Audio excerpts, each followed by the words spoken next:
Hello, Doc. How are you? I'm good, man. How you been? Yeah, good, good. Just a heads up, we are now live. Just as a uh, a thumb up, Yeah. nice, good.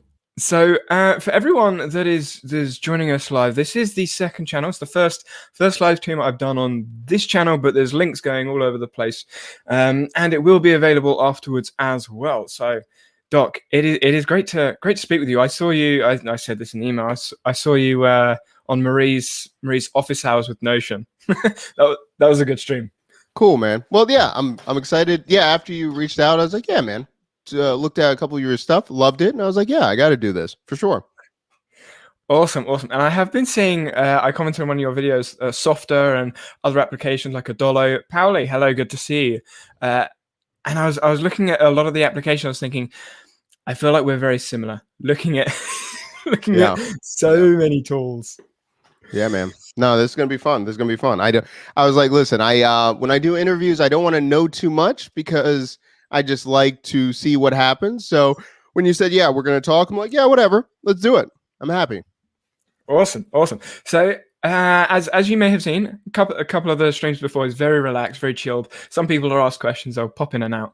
But I do want to get a rough idea of your digital landscape, the stuff you use, because obviously we use plenty of tools. What does your digital toolkit include currently?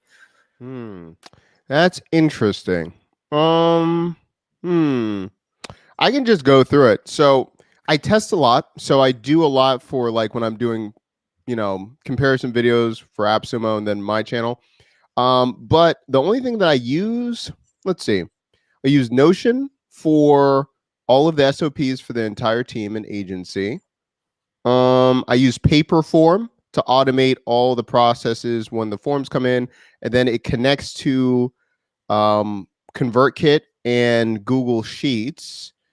And then my courses are hosted mainly on Podia. That's the main thing. And we use SquidHub. SquidHub just is a really lightweight task manager. It's kind of like Asana, but like for children, I guess. I don't know. It's just very basic. It's I tell people like it's not powerful, but it's so simplistic. I like it. And I just don't want to go to any of the other bigger ones.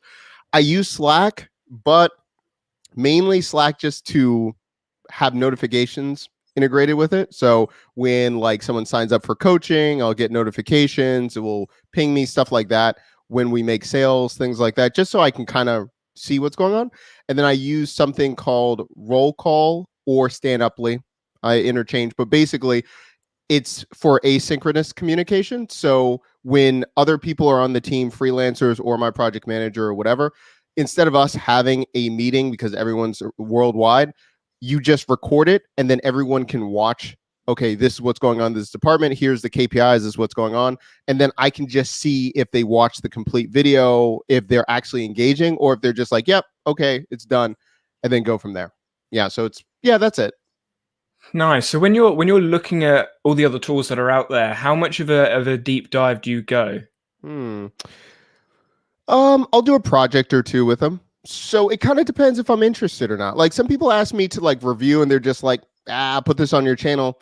I used to do it, but now I'm just like, why? unless I care about it. Like I get a lot of people that message me like, oh, we're doing that. And like, you know how much is on Product Hunt and AppSumo. Like there's just so much. And I'm like, or I'll catalog it. I'll say, hey, that's interesting. I might have someone that needs help with this. Maybe I'll think about it. But yeah, that's about it. So I try to do a project, but I'm really excited.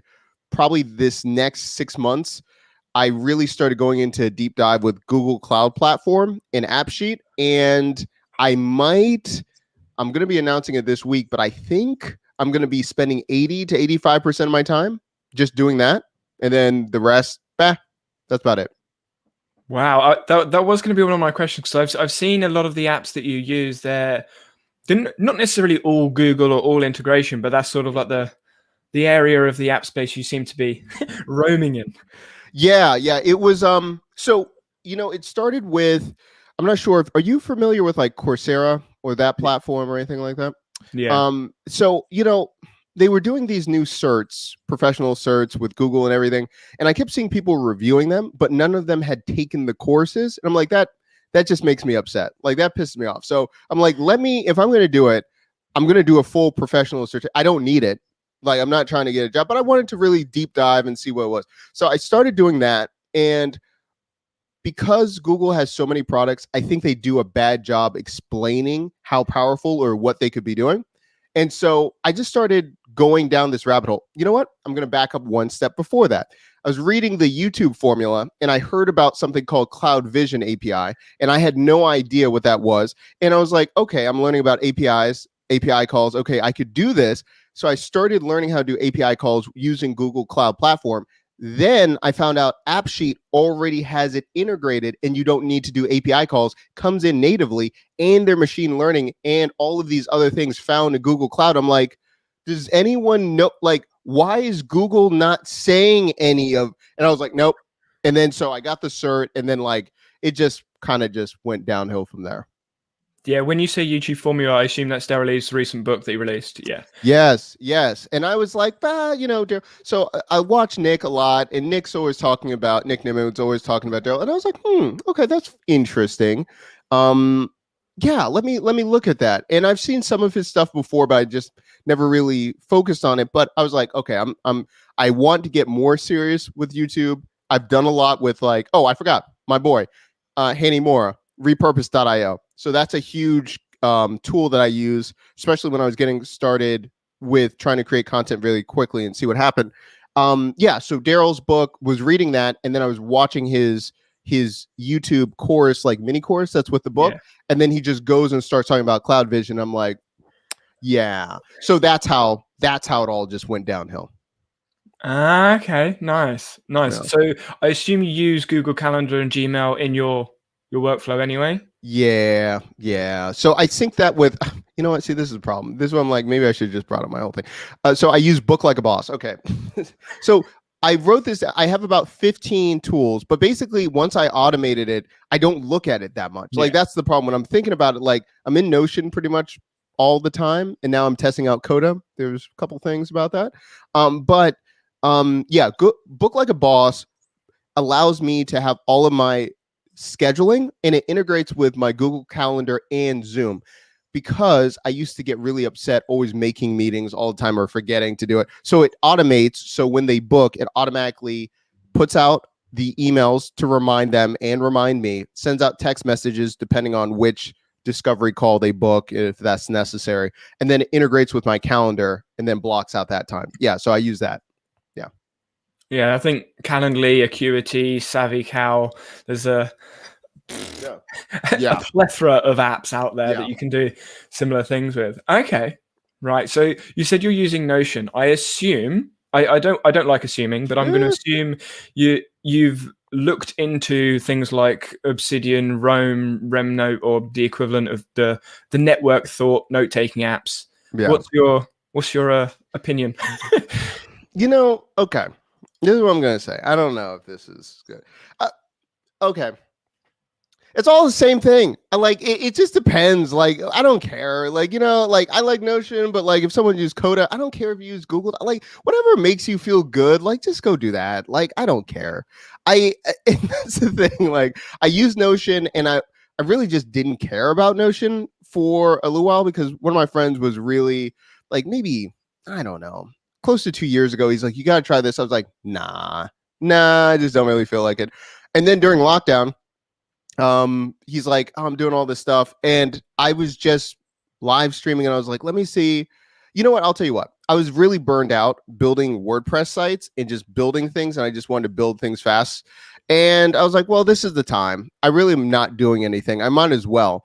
But the key was I didn't look at anyone else that was doing Notion. So I think mine looks very different, or I use it very differently, because I honestly, I only use it the way I want to use it. I don't look at anyone else's like templates. Like I look at them like, that's really cool. Like that widget's cool. Like I don't need that, but that's cool that you're doing that. Like I always, like when I'm in the Notion like subreddit, like they tear me to shreds. Like it's just, I look at what everyone else is doing. I'm like, yeah, I don't belong here. I go there for inspiration. But I'm like, yeah, this isn't. I use it to get my life together and make money. Like, I don't use the platforms to optimize them. Like, I don't know. I just optimize them for me. So that's a long answer. I don't care with the platform. I just care about, does it work with my workflow? And all of the different ones, if I switch, I'm just like, I got to have a very good reason why I'm going to switch platforms. And so I'm interested in Coda. There's a couple things that I like it, but I'm just like, there's going to be something has to push me over the edge for me to switch or something like that.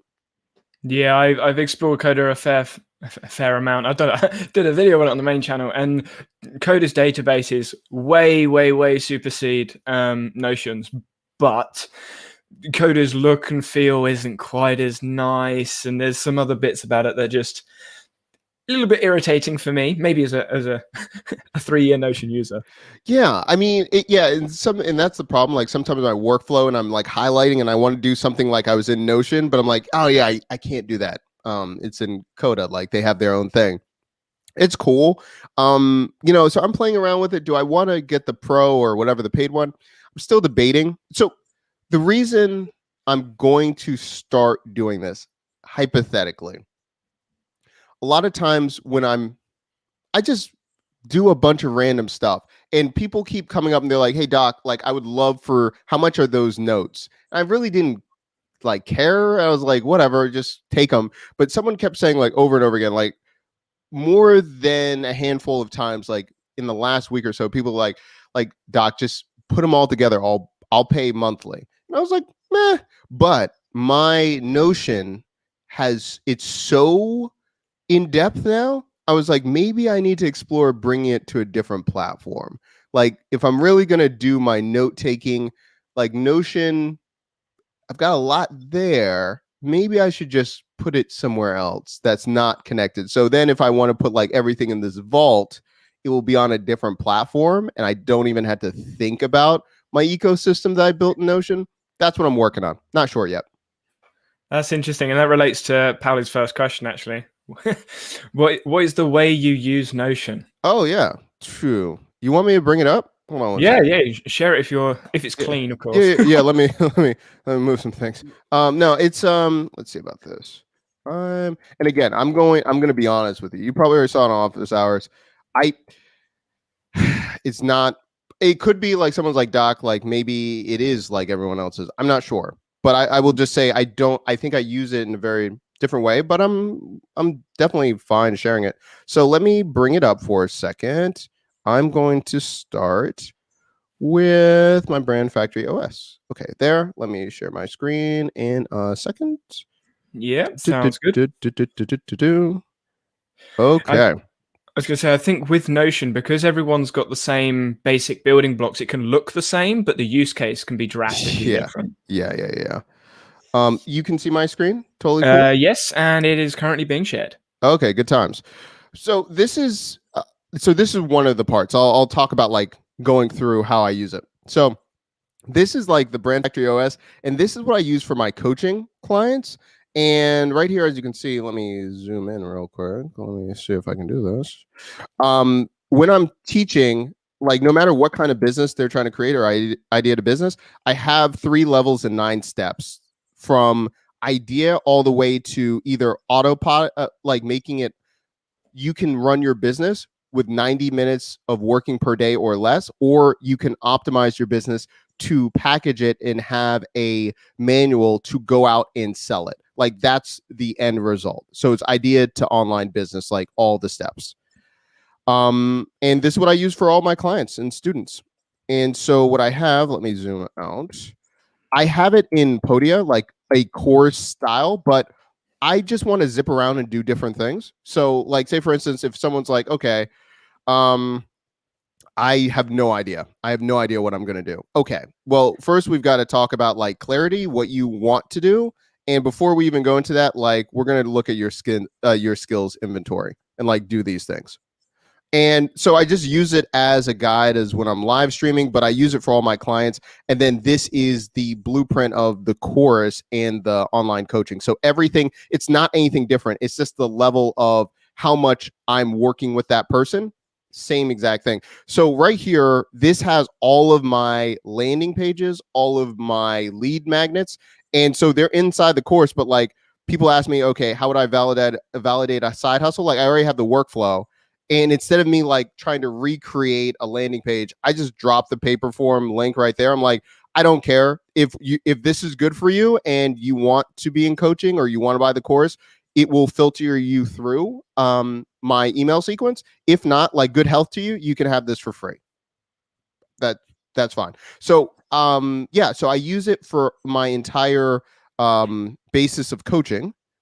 And then if you have any questions or if you're like, hey, like yeah, whatever. I'm looking through. I'm sort of, my Notion brain's sort of going, okay, you got those properties in that page, that's database, that's links. Yeah, I mean, and then this is like this was just fun.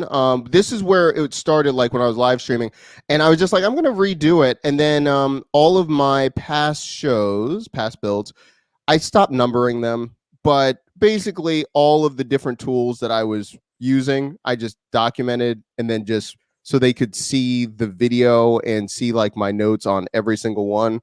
And then it breaks down into the episode, what the tool I was building, what was I trying to do, and then it just links out to that video, and then like how I would go about.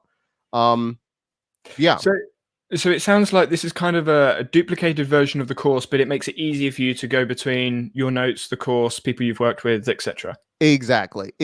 And then if I'm doing this, and like this is how it started, like when people like, I'll pay you for it.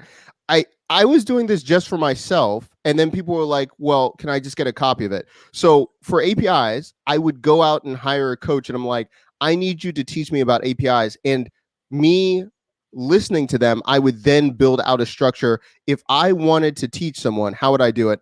And then I go and test it on my mother-in-law and my nephew, and I try to teach them like APIs, and I'm like, I want you to go make an API call. How would you do it? And then I'm just recording what they took in, and then I make my notes off of my teaching sessions, and then that's what I do. I love that. That's kind of like a side thing when it comes to learning and note taking. Is you take something in and then you try and teach it, because it's one of the best ways to actually retain information. Like teach someone else, because you can find the gaps in your own knowledge. Yep. Pauli's loving it. Cool. And then this is my last one. I mean, for everything that if I don't want to do a task more, and it's my book. It's like Deep Work. That book I think it was Deep Work and Be Our Guest, how they made Disney World. It was interesting how they do their SOPs. So if you want me to show it, I'll show it. But this is if you're okay to share it. Yeah, no big deal. So this is like, honestly, this is how we set up every single SOP for the entire company. So it's a 1-sentence summary. So it's like, this is what this task means in the company. And I also put how much money we'll lose or make if this isn't done correctly. So like, we need to have this structured for our business. If we don't do follow-up emails this week, potentially we could be losing $2,400 every single time this isn't done correctly. So that way it's not pressuring people, but it's even on me too. If I don't perform, I know exactly why we're not getting the results we need to. So all across the board. So we have a 1-sentence, and I kept getting tasks where it would be a project manager or a freelancer. They would come back and they're like, well, I didn't think it was that important. It's one line. Like, don't tell me you don't know how important this is. It just costs us X amount. And yeah, so, but again, I'm not confrontational with like yelling. I just want everyone to be on the same page. And so I was like, let's just make it bold. And like, if you're not reading the first sentence, I know you're not doing everything else correct.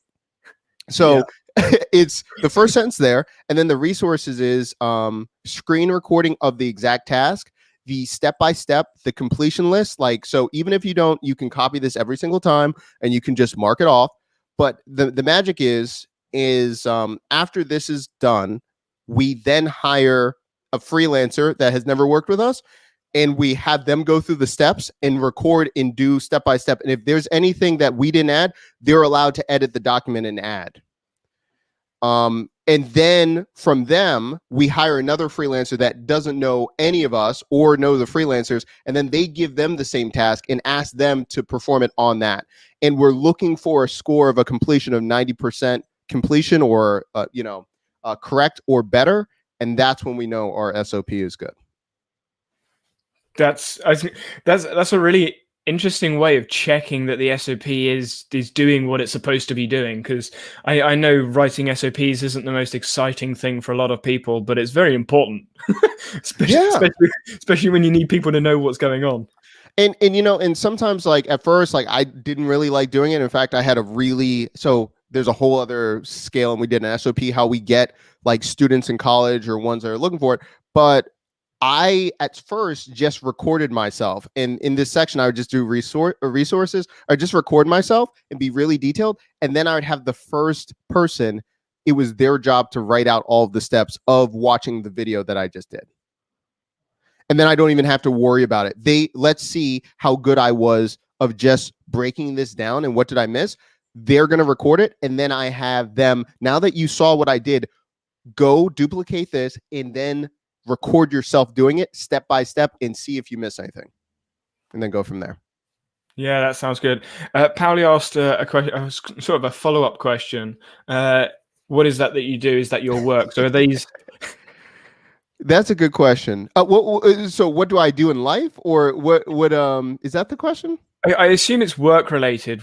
What's your like job work related? Because I'm guessing these SOPs are related to.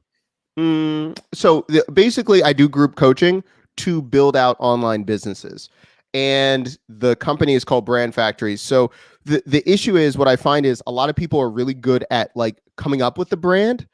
I'm going to stop screen sharing for a sec. Oh, go ahead. What do you say? Yeah. I've just stopped screen sharing, so we're back up. No worries. So yeah, so the company is called Brand Factory. That's my company, and I do group coaching from an idea to online business. But it's the focal point of people want to have their own personal brand, and a lot of times they have trouble executing. And I found the barrier is a lot to do with implementation of technology and building their business the way that they should and making it lean. And so I've had experience building brands for influencers, athletes, all those things, working with WNBA and athletes at professional level. And then I was a CTO a couple times, and I was a CIO. And what I kept seeing was, even if you were famous and you had the audience, but you had no clue of how to structure your business and to move with purpose, you just kept running into the same exact roadblocks. So that's what I do for group coaching. So anyone that has their own personal brand, or they're going to be a personality with a brand, and they want to build an online business and build it with purpose and be lean, that's what I do.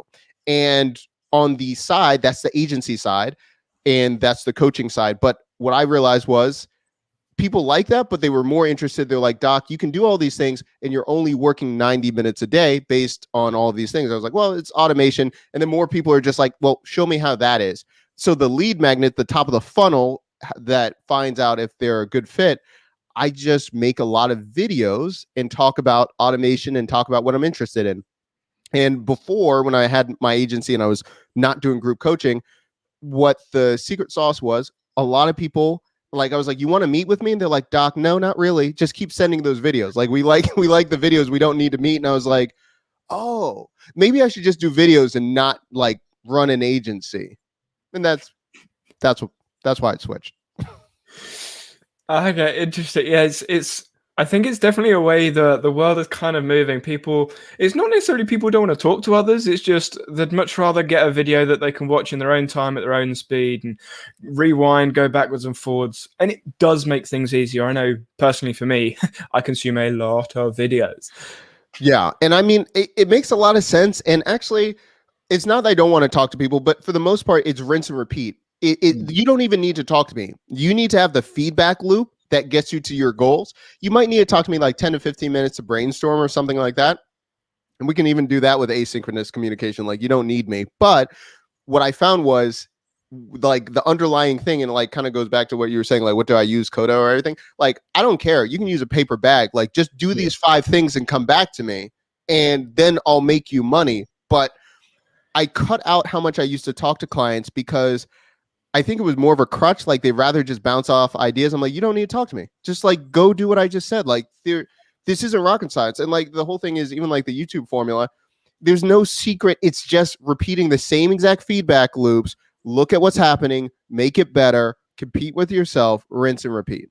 And so, yeah, maybe that's a long answer. I'm not sure if I answered it, the question, but yeah, I mean, that's what I do.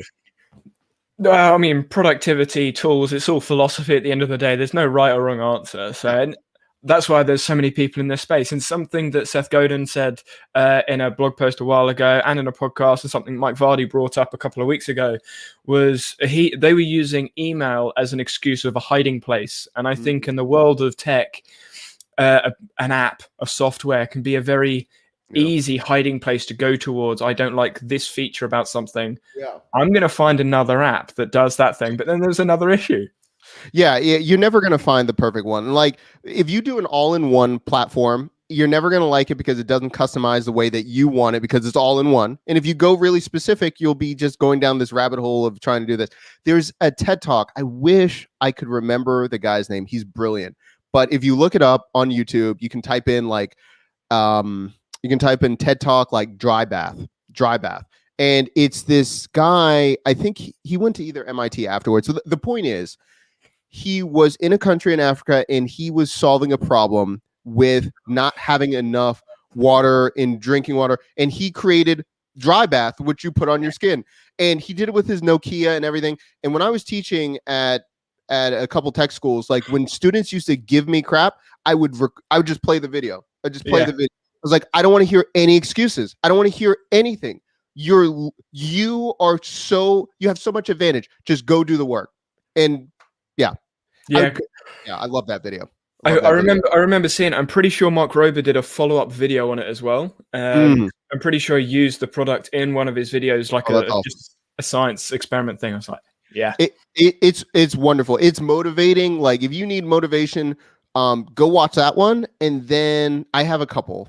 That one, there's a man, he's knighted. I always forget, but he talks about education. He talks about, oh man, I got to find it. I'll find it. But basically he talks about structuring education and structuring learning in a certain way and how it's different. And I honestly think, that helps you now to, whatever you want to use, like Coda, if you want to use Notion, whatever, it just allows you, whatever makes you move very quickly. The last thing is, if one of my students used to complain like I was too harsh or something, I would play a clip of a documentary about the man that survived both bombings in Japan in World War II. Like he was in one city and then he went home and he was in the second bombing. And then if you haven't watched about him, you've got like, yeah, my students used to be like, I have a bad day. And I'd play that video. Play that video right there. Nah, that's not a bad day. This is a bad day. Yeah. My students, oh man, they were not always happy, but I think they were at least scarred, or at least it was a memorable class after they finished. So yeah, I think it's one of those things that I think a lot of people, when you look at like videos or blogs or articles or whatever, when people make statements, it's very much in their context, in their environment. You take that person and compare it to someone in a completely separate environment. Now suddenly the words change, environment completely shifts. Yeah, definitely. Definitely. That's certainly a big social thing that's going on in all walks of life. But yeah. There was one last thing I was thinking about. I guess now is highlighting what was going on. There's, I guess, the heavyweight of the UFC. His story just came out. He was in Cameroon, but there was one of my friends. He grew up in Uganda, and he was talking about when I think he was around 7. The civil war broke out. His parents were in a different country. His grandmother fled, and he was just in the bush. He was just in the bush for 12 years with all these guys, and he didn't come out of it until he was maybe 15, 16, and he was getting, different militias were trying to recruit them. This is, if anyone wants to know, they did a documentary called Invisible Children, and it's talking about like just a lost generation in Uganda. But he was talking about, they were using them as child soldiers, all this stuff. And so when he came over to the States, he just had a different outlook of like hardship, what just normal things that I would be stressing about. I just talk about I remember one of the guys I was with, we were crossing the lake Hold on, don't worry. My camera's coming back. It's the DSLR. It will be back. It has emotional problems. Don't worry, it'll be back in a second. But he was talking about that, and one of the guys he was with just got eaten by an alligator, like 9 years old. Like 9 years old. And after that, I'm just like, yeah. There's no comparison. There's no comparison. Very few people have gone through that at that age. I'm just like, listen, whatever you want to do with your projects and everything, go watch hardship. Go watch what people are. And I'm not negating or minimizing what other people are going through, but it allows you to have perspective to move with purpose and do these projects. So that was a rant, but yeah. Yeah, squirrel moments. That's literally what half the streams are. Yeah, do you understand that reference from Up? Squirrel. Yeah. Okay. Sometimes it goes over people's heads. Yeah, squirrel moments. It's funny you mentioned Uganda, and I cannot believe you said Uganda because I actually went to Uganda as a school trip. Oh, awesome. We had to pay and go. So I was in Uganda for 16 days, and it was humbling, eye-opening. I knew what I was getting myself into. I knew where I was going, but actually being in the rooms, being in the schools, because I was building houses for people. Well, we built like half of a house. We built half a house in like 10 days. It was insane. Pretty good.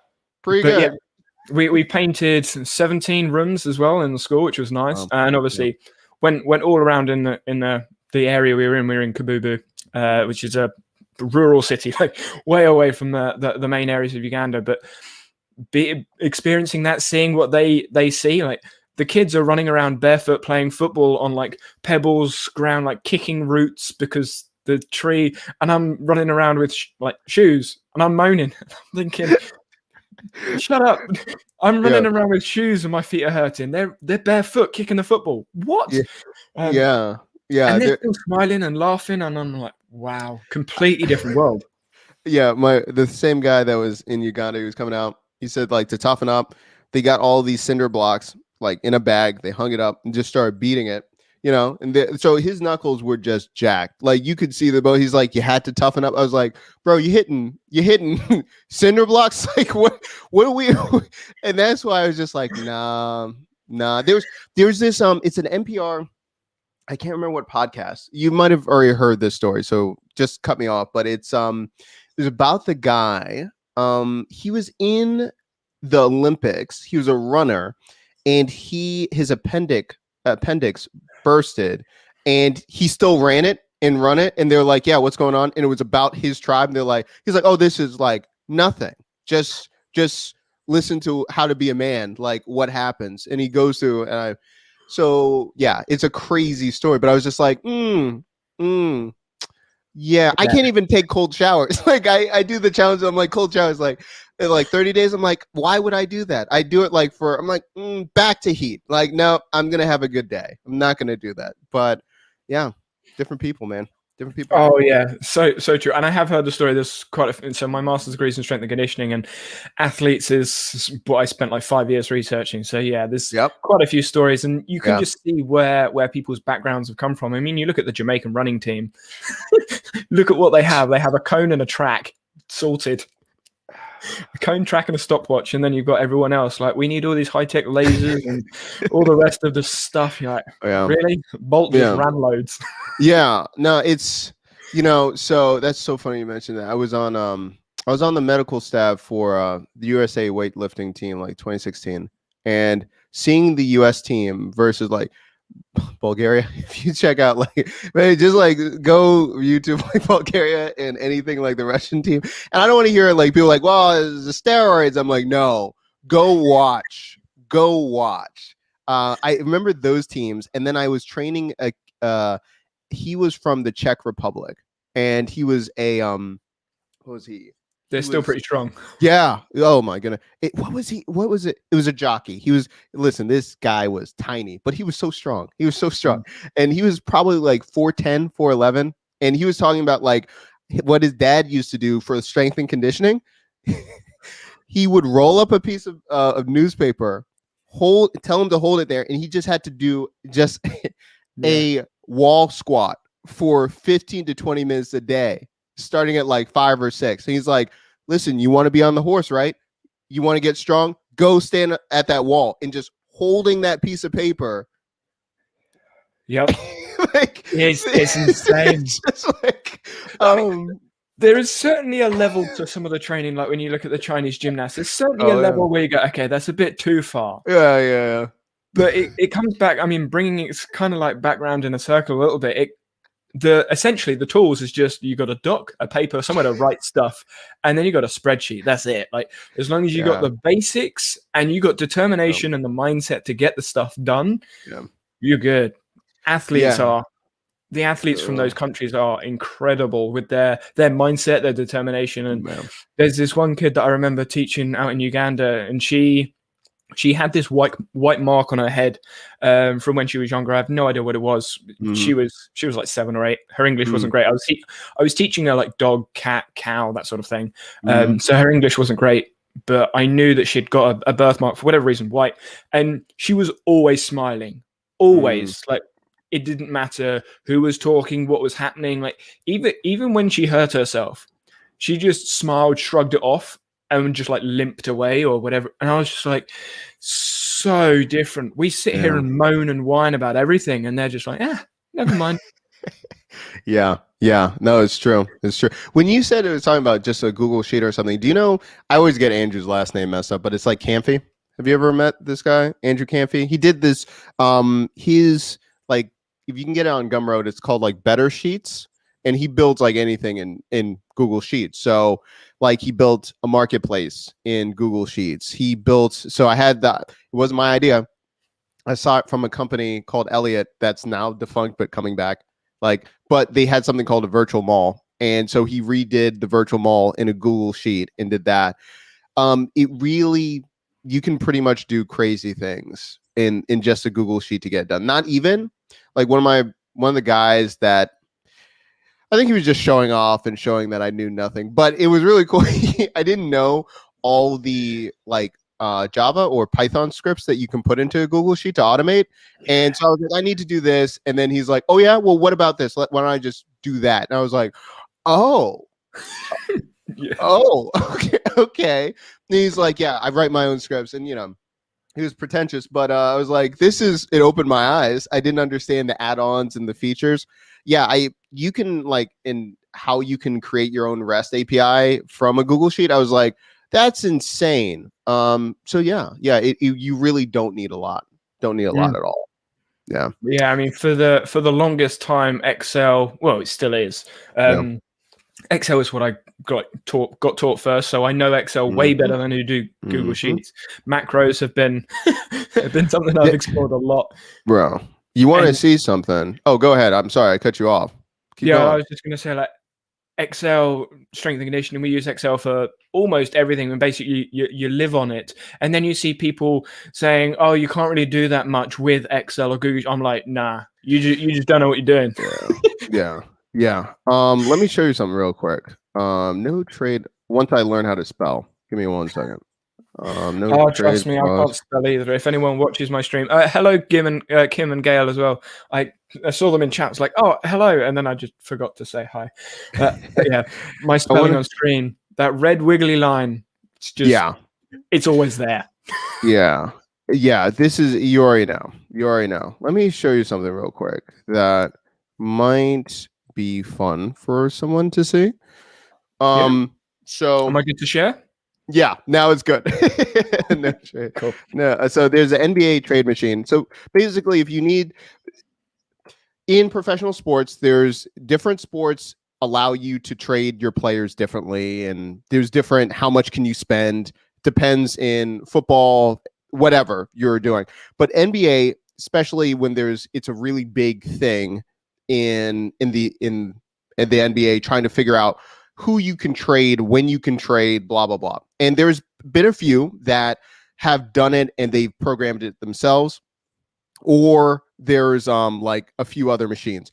There's a company that was working with us and they're like, hey, we want to do it. And I was like, it's going to cost a lot. And they're like, okay, we figure out a way to do it in Excel. And they're like, we need you to have the macros reset and everything like that. And so this is just Excel that we input it and everything, but you can actually, it's like the actual teams and the players, and you can see in real time, and you can actually perform real time trades. And this is a huge thing because agents and even the front office of these giant companies, the secret is, it's not so secret, most of them still do it by hand. They don't even use any kind of automation. And so you were talking about macros. There was a guy that was with me. He's like, okay, we need to reset it with the macros and like CSS and do all this stuff. I was like, oh, that's interesting.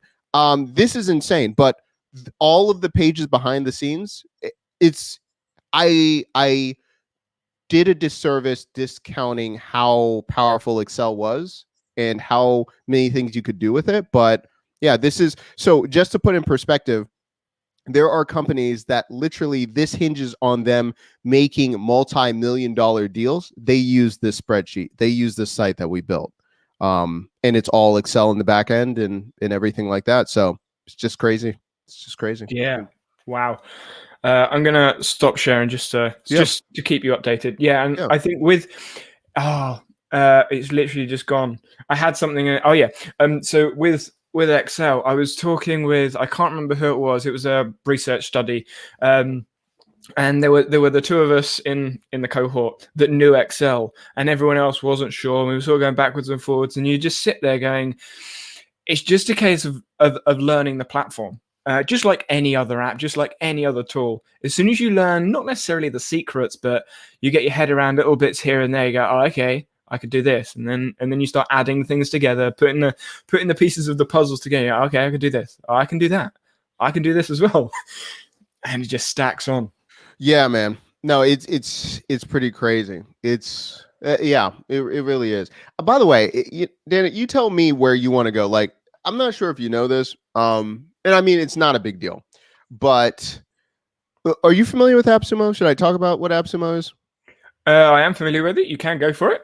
So basically, it's like a Groupon for software. And so it's like lifetime deals for whatever. The reason I say that is, and I've seen part of your streams and other ones, but I really, to date, I think I've tested or used in parts of my business or others, I think I'm at now 496. You tell me where you want to go or what, because I'll talk way too much or I'll go really off you just guide me, man, because I don't want to keep bringing in things because I don't want to do that. You tell me though. I'll talk about anything, but I just want to reemphasize where you want me to go. I mean, you say 400, I'm at 800, so there we go. We're same direction. I got 850 something that I've explored. I got like 2,000 still to go. So yeah. So you got loads of directions. So you use Appsumo, or what do you use? I don't use Appsumo. I look at the tools that have Appsumo, like with all the emails, and go through it, like a weekly check, just to sort of see what pops up. A lot of the time, I'll get like a couple that I go, oh yeah, I'll have a look at those. But then I'm also looking at Product Hunt and then other videos that come out and people comparing things, and then something else pops up in a Reddit or a Discord or something. You're like, I'll add that and I'll add that and I'll add that. And you end up doing dives all over the place. There's a couple of questions in chat that I'll get to in a second. That I do want to roll back to with tools is, you mentioned your tasks and your projects. What's your personal task manager? I need to get this thing done. Where does that go?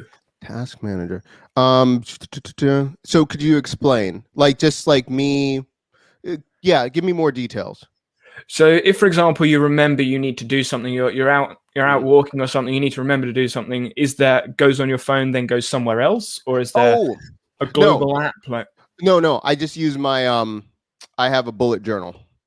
So I do all my bullet journaling, and then when I come in, I go into Squid Hub, and then I just put all of them in. So I have 3 different journals. So I have one where it's just the daily tasks. If I'm walking around, I have all of my notes here, and then I have my standard issue notebook here, which is weekly, and then I have my quarterly ones over on this side, and then everything's paper, and then I'll go on. I like. You're using paper, but you're all in the digital tools. It's just yeah. It's funny how that works, and I don't think paper's going to go anywhere, even though a lot of people like Tom Solid No. interviewed him. Obviously, the king of the paperless movement and the rest of it still uses paper. No, and there's something tactile or whatever. I'll do it on a computer, but like I need it free-formed in I like here's Mira or whatever. I need to write it down. I need to do something where I'm scribbling, drawing, whatever. And then on the other side, I have a section where it's just construction paper that's on the other side of the wall, and it's my entire year broken down into how I make my stream of income, the 6 different buckets, and then the 6 different spheres of influence that I need to make my money in the middle. So over there is my yearly like check here, and then I can just walk over. I'm like, okay, this is going well, whatever. And then we have our quarterly meeting, and then we have our weekly meetings that align with, hey, what's on the board? Like, are we actually building things that make sense? Are you a big whiteboard person, or is it all paper pen? It's all paper. Well, you know what? When I had my gym, it used to be. I mean, I had a CrossFit gym, so like, I mean, it was a whiteboard, everything. So I mean, That's it's what CrossFit is. yeah. I mean, 3x5, 5x10. the whole box was a whiteboard. But yeah, so actually, I used to back then. I went to the construction, and I think it was to make I don't know. It was basically you could line bathrooms with this thing, and it was cheaper than a whiteboard, and like you could mark it off. So we just drilled it into the wall at the gym. And so I used to have that, but now it's all paper, and then I can just roll up that year and keep it in the corner, and then sometimes I can unroll it and see how did it change from year to year. But it's if you ever seen It's Always Sunny in Philadelphia, and like Charlie is like, he's trying to find out the murder, and it's just like a bunch of like lines, and it looks like he just looks crazy. That's, my wife always says that's what The Office is, but it's structured. It's white piece of paper with sticky notes that are different colors, and then there's different circles. Whatever. It tells me what I need to do. The term I like to use is an organized mess. Yeah, I like that. Yeah, it's that. It's that. I mean, it tells me, and then on the sides, it's telling me how much we have to make per quarter, or at the top of funnel, what do we need to do? And then after building that out, then I'll put it in market plan, and then I'll do the rest. Yeah. Nice. I know there's a couple of people in chat that were saying they're also fellow bullet journalists. So there's Gail mentioning that. So. Mm-hmm. Yeah, it changed my life. Before I did bullet journaling, at one point I was working quite a few different jobs at the same time, and I kept forgetting things, and I kept missing important things, and I kept putting things off, and it was just ruining my life. And then I took a course on bullet journaling, and they're like, this is for ones that have ADHD and dyslexia. This might help. And so afterwards, that really changed my life. That was like maybe 2.5 years ago. And I'd never heard of it before, bullet journaling or anything like that. And I was like, this makes sense to me, because I can do just an info dump. I can do that. Like that makes sense to me. And then afterwards, I'm just not stressed. Like my day, I work on what I like, and then I take my 1.5-hour nap, and then I work some more, and then I'll take my 45-minute nap, and then I work through the night. But bullet journaling allowed me to have, like, whenever I used to lay down, I just have too much things like going through, and I'm like, did I forget this? Do I forget? Like, bullet journaling allows me, I don't have any thoughts. I just go to sleep. And that's why I love it. Love that stuff. I think the term from David Allen is mental bandwidth or psychic bandwidth, one of the two. And you just get it out of your head and onto something somewhere. Yeah. I'm curious, are you diagnosed with ADHD, autism, or any of those things? That's a good question. So I don't. Okay, so this is a couple things. I think yes and no. So when I was in elementary school, okay, so let's back up. I had I really couldn't speak for quite a few years until 5 or 6, around that. So with resource classes, they said that I had severe dyslexia. I had a really strong lisp and a stutter problem and just a lot of speech problems. And they said, and by the way, you have, ADHD, or at the time, I don't know, whatever. They just were going to put me on Ritalin or something. And my mom's like, nah, you're not doing that. Like, you can put him in classes for him, helping him to read, and that we're not just going to drug him up too. And so, that honestly, I just went about. And then probably when I was maybe like 3 years in, when I was married and 3 years in, my wife is like, have you ever looked at like what you do, and like you're really bad with money, like you're doing all these things, like you're just like, there's all of these signs that, and also too, like when I went to sleep, when I couldn't sleep, I just drink a Red Bull. Like when I need to do something, I just drink a Red Bull, and I can fall asleep like that. And she's like, stuff with like caffeine, and like when I would sleep, like when I sleep in the middle of the day, like I have to keep on, like I watch League of Legends, but I don't play the game. It's just enough of like something to keep it going. And she's like, and you like have a heavy blanket to make sure that, like, because I put on a hood and I put on a blanket. She's like, look at all the signs. And I was like, all right. So if that's being diagnosed, I guess. Yeah, I don't know. Yeah, I spoke to Brian Jenkins, it was last week, because he is diagnosed with ADHD. We were talking about neurodivergence just in general, but the whole world of it. And everyone is obviously, there's a spectrum, multiple spectrums here and there, but essentially it comes down to human traits and habits that you're used to. Whether you're officially diagnosed by the label or not, there are still certain things that some of us do and some of us don't do. Yeah, exactly right. So that, yes, I would without me going to a doctor and getting that stamp, I would assume where I have certain traits that allow me to do it. And also, like, I guess I read something about it, like Mark Cuban said this once, and like, I guess he has dyslexia and ADHD. There's this, but a lot of people have these flow states, but I can't program. I can't do anything during the day. I cannot, like, that's why I just do busy work, or I just watch things or things like that. I need it like dead quiet. I need this, but like, I'm not a very good coder. I'm not a very good anything, but when I do something, like I can program or do whatever with no code for like 10 hours, 14 hours straight. And then I'll just sleep and do whatever. But it just feels like an hour or something. So I can go and do deep dives. And that's like one of the things, like when I was at this company and by accident, I was just getting started. I crashed their whole site, and like I had to go line by line of their code. And like I did it, and like took me about 9 hours straight, because you're going through this, like, because I jacked up their index file and redid it. But I've always had those kind of things. I don't know.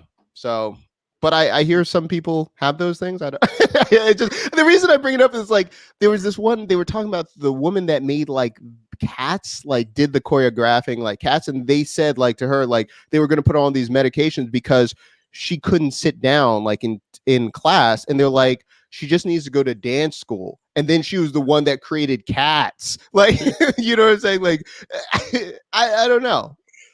Yeah, I mean, when you look at a lot of people that are quote quote successful, there is something about them that makes them not necessarily uniquely different, but it helps them with whatever it is they're good at. Like Einstein, I'm pretty like when you look at all the research, probably autistic, and a lot of the other scientists, physicists, mathematicians, a lot of them have a lot of autistic traits, the way that they work with the world, but they were geniuses by their own words. So pros and cons either way. Well. To get to one of the questions from Pauli in chat, how does the trade thing store data? Can I have it locally? So that's a good question. That's a good question. Actually, it doesn't save. So it's in the view that people can change it, do the trades. They screenshot it. That's it. And then you're pressing the reload button. Doesn't save at all. The reason behind it is, especially for this field, maybe it would be important to save, and then you would just make a copy and give it to someone for them to save it and everything like that. When this is specifically for like sports agents, and they're literally like in talks for like 20 trades in like an hour, like they don't care about saving it. Like they're like, oh, we're trying to package this. Like, for example, like Clutch Sports, they have a lot of athletes all together. So like LeBron's, even though this is a whole other thing, LeBron has his own company. Let's just be honest with this, okay? So he is being represented, but it's his company. So to get other people like Clutch Sports, he got Anthony Davis. He brought him over there. If you're trying to get other players that are represented by the same person, you're trying to wheel and deal. And if they have the same agent, you're trying to get multiple players because you're like, I can package that. Because if I've got that guy's agent, he will make this deal. So it's for this case study or this use case. It's not important to save. They just need the information quickly to make decisions about what they should do with their job. Good question. I didn't even think about that. Yeah. And when it comes to locally, that was something I was actually to ask you about with your Notion notes and stuff saved. I know it's a harsh topic and it's a nasty topic to bring up when we say Notion, but backup. Backup, local storage. What do you have? You got plans, thoughts about it? Obviously, fingers crossed, everything's fine. But okay. I mean, this is no, I screenshot everything that I want. I know this is not like I know it's not like practical, but like if I want something like and I'm afraid of it, I just screenshot it and put it in my Google Drive. And like this is not scalable and this is not everything. So I have every notebook from the time I was 16 to now categorized, and I know the numbers and pages. And so if I want it like for real, I'll just write it in my journal, and then I have everything cataloged, and then I screenshot that or I do something, and then I'm usually putting the version of what I wrote into Notion or something like that. I haven't really thought about that. Yeah. I mean, the thing is I always expect everything to crash. Like, especially when Notion got really slow. Like, excuse me. Yeah, I was just like, okay. All right. I mean, but even like Google Docs sometimes don't work. Like, it's just the nature of the beast. Like I'm just expecting everything to go wrong. So I'm like, let me just, and I do degrees. My methodology or my feedback loops, I have it written down in 3 different ways. I have it in Evernote, I have it in Notion, I have it written down. I have it because everything else can burn. I need those feedback loops, and I can recreate those. And then on top of that, because I'm really paranoid, I've recorded videos of myself working through the feedback loops. So I would have copies of the feedback loops. And so even if everything else crashed, and then I have it in 2 different locations on Dailymotion and YouTube, just in case YouTube crashes, I have it on another one. Just in case YouTube crashes. Wow, that's a big backup. Yeah. yeah. I mean, and people are like, Dailymotion, why would you have? I know. But just in case, we are careful around here about talking about Google, because I'm not even joking. We spoke about Google and potentially crashing. The next day, it crashed for like 3 hours. Just like, you gotta stop that. Yeah, gotta be careful about that stuff. Okay, so with your essentials, they're duplicated in multiple places. How do you say, okay, I need this or I don't need this? Is there just an inkling? You go, I think I might need this, or you just know? Kind of, but actually I have it. I have different when I switch notebooks. All right, so we'll just go through this. In my notebook right here, I have different formulas how I do different things. Like, say for instance, like my weekly meetings, I have a feedback loop of that, and that stayed for the last year. So let me break this down. Actually, I haven't thought about this, so thank you for this question. There's 2 things. So one thing that I do is, this happened by accident, and then I saw like Noah was talking about this. I was like, oh, I do this by accident anyway. I usually cancel my cards once a year, because then I see what I really need to pay for and then what I don't need to pay for. And I know this is dangerous. I don't encourage people to do this, but I get notifications like, oh, you need to pay for this. Then I only pay for that. And then I cut all my other subscriptions. The same thing with my workflows. I do like an audit like once a year probably. And that audit, I look at what workflows I'm using and what I don't use. And I only replicate those workflows into my next journal. And so it kind of weeds itself out, because sometimes I would be like really passionate, like I need this.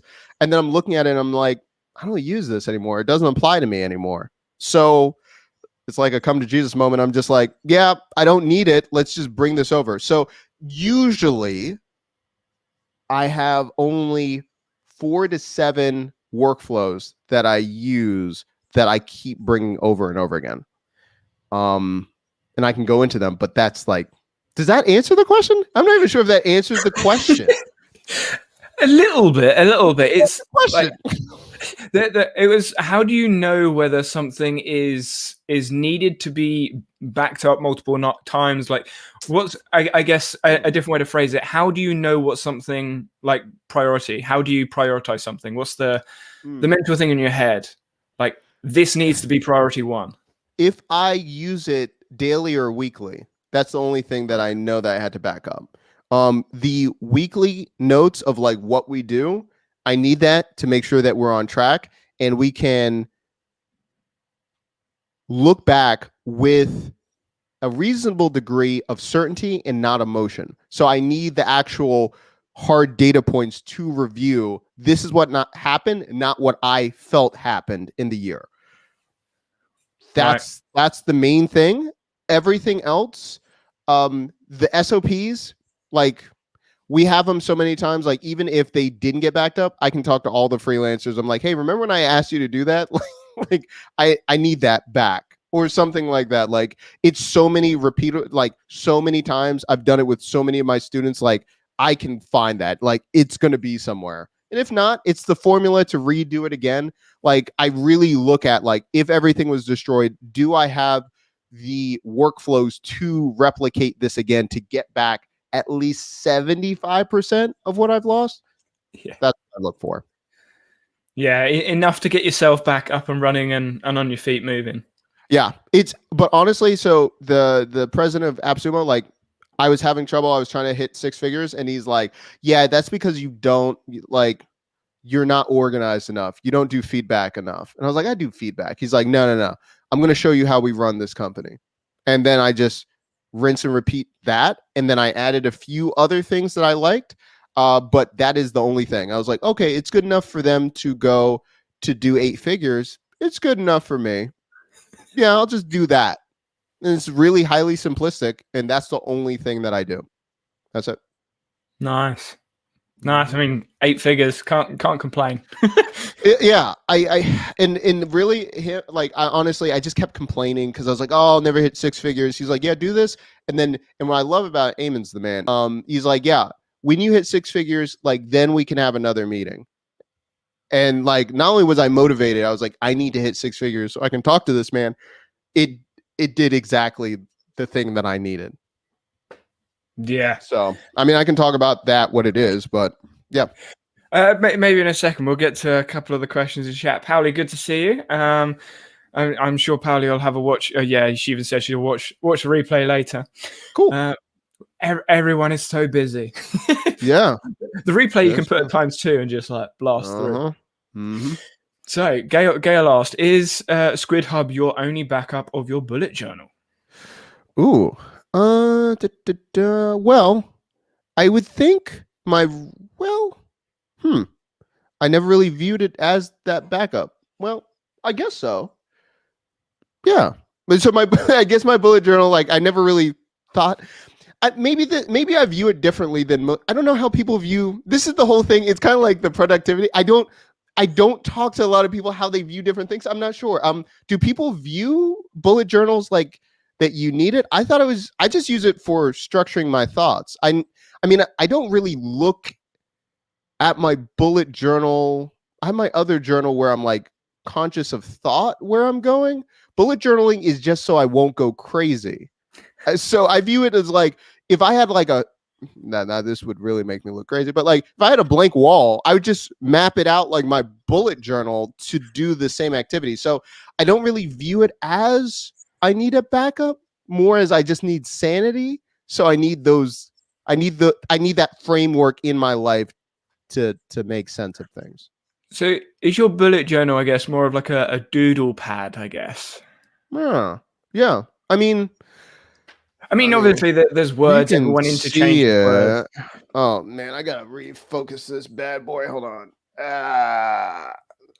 This is all sucks. So basically, so what I have is one page. I have the tasks for the week on one page, and it's that one, or the projects for the week. Then I break down the projects into tasks, and then I have a separate section. It's like a little box on the side. It's what I need to do for the week that like is essential for me being happy or like living in life. And it can only have about 5 things in that box, and everything else is extra. And so, or like some people call it like that one big thing of the day, like, okay, that's all I have. And then the rest is from the projects, like how can I make them tasks? Or for my case, for the most part, just like who should I just assign to do this and not do it? Or can I, if I'm like spending this much time, can I just make an automation workflow right now? And then I'll record myself automating it. I'm like, because I never want to do this ever again in my life. And that's all my bullet journal habit. And then if I have rare, like I just finished Da Vinci, and I'm reading Benjamin Franklin. Who's that? It's the guy Stevenson. Isaac Stevenson is the guy that wrote Steve Jobs, that book, and he just wrote a bunch of these books. And so if I'm reading about them, I'm like, man, this is crazy. I never really thought about that. I'll write it in that bullet journal, and then I'll bring it over to my creativity journal later. And then I'm like, okay, I need more time to think about this. That's interesting. So you kind of have like a bullet journal, which is kind of like a brainstorming type journal, and then another journal that's a little bit more focused. Is that right? Yeah. So the focus one, the other journal is like, hey, I'm thinking about these things. Like right now, I mean, this is just if anyone sees this, but it says like, I'm thinking about APIs. I'm thinking about marketplaces. My wife's always laughing at me. She's like, that's all, like, is that our funnels? So right here is just Google Cloud platforms and like explaining APIs, and then breaking down supply and demand of marketplaces. And then it's like, oh, I was thinking about that. Okay, let's deep dive in that. And then sometimes if I'm on my walk or I do something like that, I read one page of what I'm thinking about, and then I'll just walk around and think about that for an hour or something like that. Yeah, I have. So I used to call them brainstorming sessions. Now it's like a squirrel session, because I mean squirrels just seem to be associated with me right now. And every day I'll go in some direction, because there's always stuff. You can't get rid of the random ideas that pop up. And I mean on my Obsidian, which is what I'm currently using at the moment, I've got qualifications, unqualified, expert, expertise, too many ideas getting shared, and reduced barriers. All of those things have come up today that I will just brainstorm in a video, and then have a look. I'll look back at the video. So they're unlisted videos on my YouTube channel. So I can just look back at them times 2 speed. But yeah, it's being able to reflect on your brainstorms is so useful. Yeah. Even if you don't like seeing yourself in the recording, just brainstorming out loud, just recording yourself. For me anyway, looking back going, that's where my brain was at. That's what I was thinking, because it's so easy when you go down those rabbit holes to forget where you even came from. Yeah. Yep. I try to record, or at least get a memo so I can have the audio later on. But video, it's so powerful and it's pretty funny, like how much you can change. it's pretty, like I look back and I'm like, oh, I was so like my convictions, and I'm like, stupid. Like, why would I care about that? Like, that's whatever. Oh yeah, over the time making YouTube videos, drastic. Yeah. And by the way, I was gonna say, I like the ones that you're talking to yourself. That was makes me laugh about that.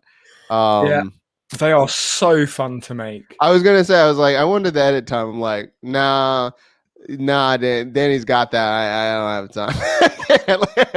Yeah. If you plan it enough beforehand, it makes the edit easy. But because I kind of trail off sometimes, so I'll have a rough script of the conversation, right? Yeah. But when I'm talking, you can obviously see it in the script. Because I'm involved in the conversation, I'm literally arguing with myself. Yeah. The script will be like 3 or 4 words, and then I'll have a response, and I'll just go off on one. I'll rant. I'll look back at the script, like I added like 3 sentences there. I'm looking back in the editing, like, where's this in the script? What did I say before that? Yeah. Good health to you. You've got that. I'm just like, man, that's awesome. No, I can't do it. But I like it. It's funny too. So yeah, it's trying to bring a bit of relation, because looking at a lot of the productivity space in the videos, you look at go, that's real polished. That's real nice. That's real nice. That's real good. But that's not what happens up here. Yeah. No, I love that. I love that, man. That was awesome. Yeah. Gail asked in chat, I love the idea of a workflow audit. I will say I do a workflow audit, but not to the extent you do. Yeah. And then you say, do you have a video on that? So do you have a video on your workflow audit? Yeah, I guess I better do a better job. I've done it in live streams, like showing how, like examples. I can show you real quick. I think I saw this. I think this might be, yeah, I mean, this is like the first level before I go deep on it, but I'm good to share. I'm good to share. Okay. I always like to get confirmation. You're right. No, listen, I feel you. Thank you. This one, I think this allows maybe. So this was like I was telling you about the weekly meeting, like the structure of it. I have it in a Google sheet that allows me to like color code certain things. But I have my weekly section here. A Google sheet or doc? I use a Google sheet.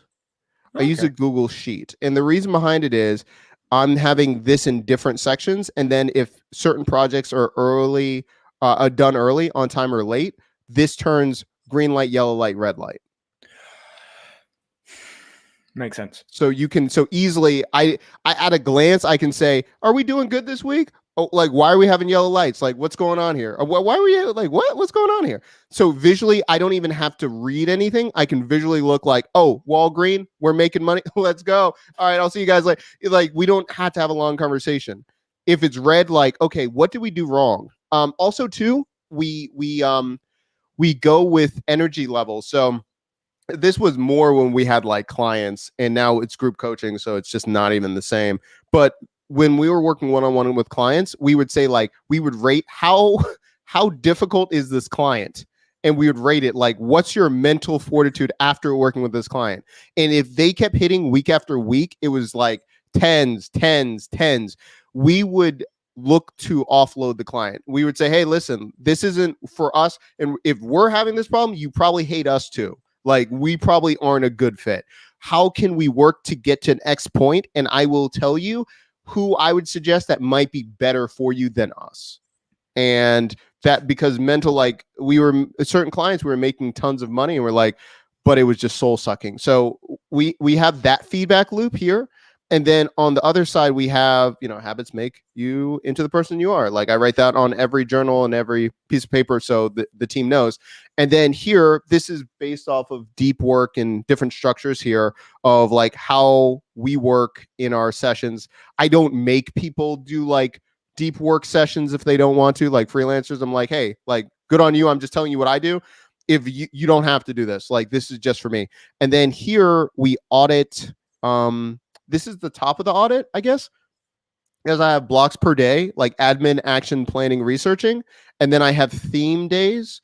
And then I audit, do I need to change like the theme days? And then this is like, then I go into the full audit of like, what does those theme days do? Like, do we need to change theme days? Kind of stuff like that. Yeah. Apologies for the laughing. I'm scripting a video and theming is in there, and it reminded me of all the jokes I made that were really bad jokes. But hey, I'm excited. I want to see it. Yeah, I mean that's the beginning of the audit, and then it's kind of like, I mean, yeah, maybe I'll do a video of like breaking down of it. But basically, I look at, okay, how am I spending the day? I look at the energy level of that day and how much work, like productivity. I mean, honestly, to tell you the truth, the reason I look at this is at one point I was working about 4 jobs at the same time, and I was still trying to build this, and time was crucial. So I needed to figure out how I was blocking time and doing all these things.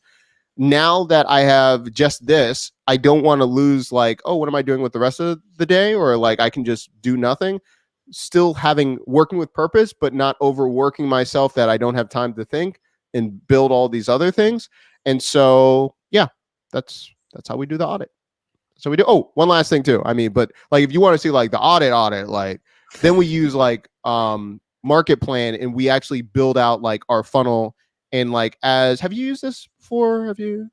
I think it's it looks like one of those tools that I need to explore. Yeah. looks So looks like one that I've gone into. I've gone, oh, this is what is it? nice. I need more time with this. Yeah. Well, maybe Funnelytics or something like that, maybe. Or there's tons. I mean, what Yeah. you know, there's whatever. But like, say for instance, if I'm really doing like my audit, I'll have our very specific like our specific campaigns or like what we're doing. And what I'm doing here first, and this is like first the mock-up, right? So I can have this and I can actually say it like yes, no, what's happening, and I can track what's the behavior pattern. But not only when I have it, I can have like, okay, landing page, opt-in, sales page, and then let's do the confirmation page, whatever. Where is it? Blah, blah, blah, blah, blah, blah, blah. Thank you. Here. And then I want it to like download here or something like that. Right. So once I'm like, okay, sales page. Okay. Confirmation. Have this over here. Yes. Okay. And then have this. And I'm going to do this. And I'm going to say sales from here. I'm going to just say like sales right there. And so like once I have this, you can actually use UTM trackers and then track it. And then afterwards, I can just look at my stats and just straight up look at like, is it working? Is it not working? Everything that we said this funnel is going to do, like, let's just look at it. Are we actually doing anything that we said we were going to do? And then I can have it in like a planning mode, or I can have it in live, which is actually real data coming in. And then depending if I'm working with the team, I can just have it in the Kanban and like have the team working on that section to go out and like, okay, what are we doing here? How are we going to make this better? Or do we just need to make a totally different funnel or process of our customers?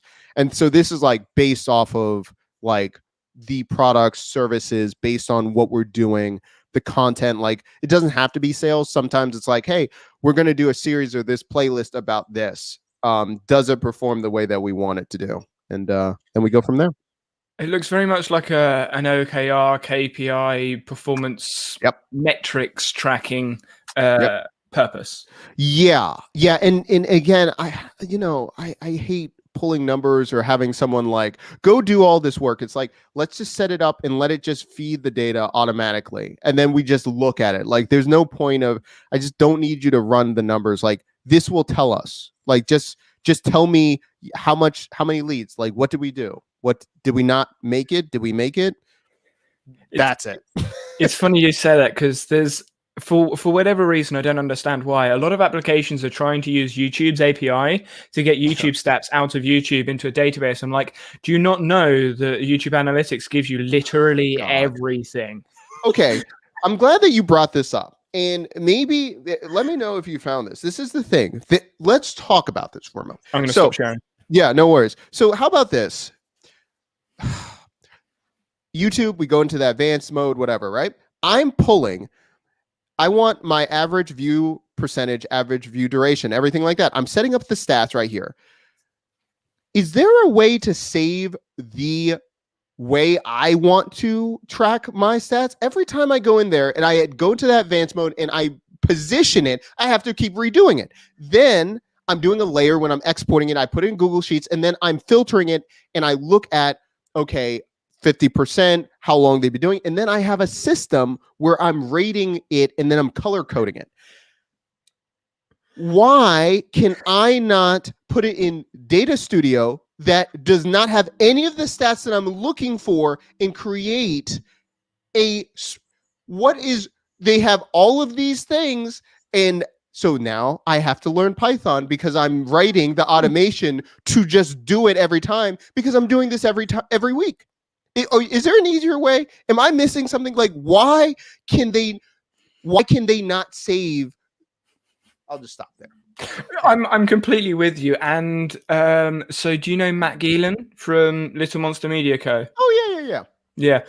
He has the same issue, same frustration. Like, can you not just save the view that we want? But they've actually the route that they've taken is they just use the default view in YouTube, export it, and then they've set up a Google Sheet that they can just copy the data in and then gives all the dashboards they want. That's their way, and it's finding workarounds. Yeah, workarounds to get the numbers. So that was, and then so I was like, okay, all right, that's fine. Let me use Integromat. Let me pull it. I'm first gonna have to get the had to make the API, do that, grab it in, do an HTTP request in Integromat, put it in there, then map out the way I want in a Google Sheet to do it every time. There's like, this should not be this difficult. It's one of the main things. Creators that are serious need these things. Why is it so difficult? You do everything else.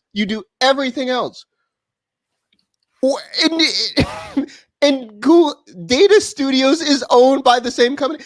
The problem with Data Studios is I feel like it's someone that's like, oh, YouTubers like it this way. Let me make it this way. And I'm like, yeah, it's great for a company that has no idea about stats. It looks really pretty. It's a really nice template. Doesn't have anything that I need, man. Nothing that I need.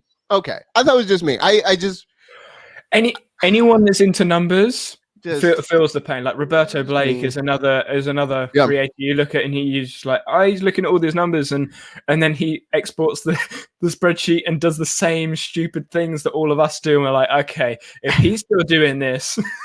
And so the only other one is like what, Morning Fame or whatever. I always forget. Like, okay, they're not bad. I'm like, oh, that's actually in my head. Like, they're not bad, but I still want certain things. And then I was talking to Kevin, one of the guys like that does a lot of like APIs and like Python. He's like, he's like, you're trying to learn Python to do this. He's like, you want to learn Python to do what? I'm like, listen, man, like, but I'm like, I'm that irritated that like, so I'm gonna do it in Integromat. Possibly, but I'm like, I'm really, and he's like, you really, so I took another Coursera class, like the crash course for Python for Google. I'm like, I can run it in cloud again. I might just do it. I'm like, and then that came down to, I think I'm going to probably create like nano SaaS products because I'm like, it's just, if I'm this far, I might as well just start selling these scripts for other people to use it. But that's irritating. I'm like, I know it's just a developer that could just click that little thing for it to all work in my life. Anyway, so I'll stop. That's literally a Google thing though. The amount of things like Google Tasks, just like add a couple of things with Google Tasks and it's pretty good. It's pretty solid, but it doesn't have those things. You're like, just do this one or two things. Just do this one or two. But no, they don't. Yeah. Have you messed with Google Workflows or anything like that? Briefly. But when I went into Google Workflows, I was also in the process of exploring Obsidian and Rome Research, and it was sort of like a balance between the two. Yeah. What do you think about Rome? Do you like it? Yes, I like it.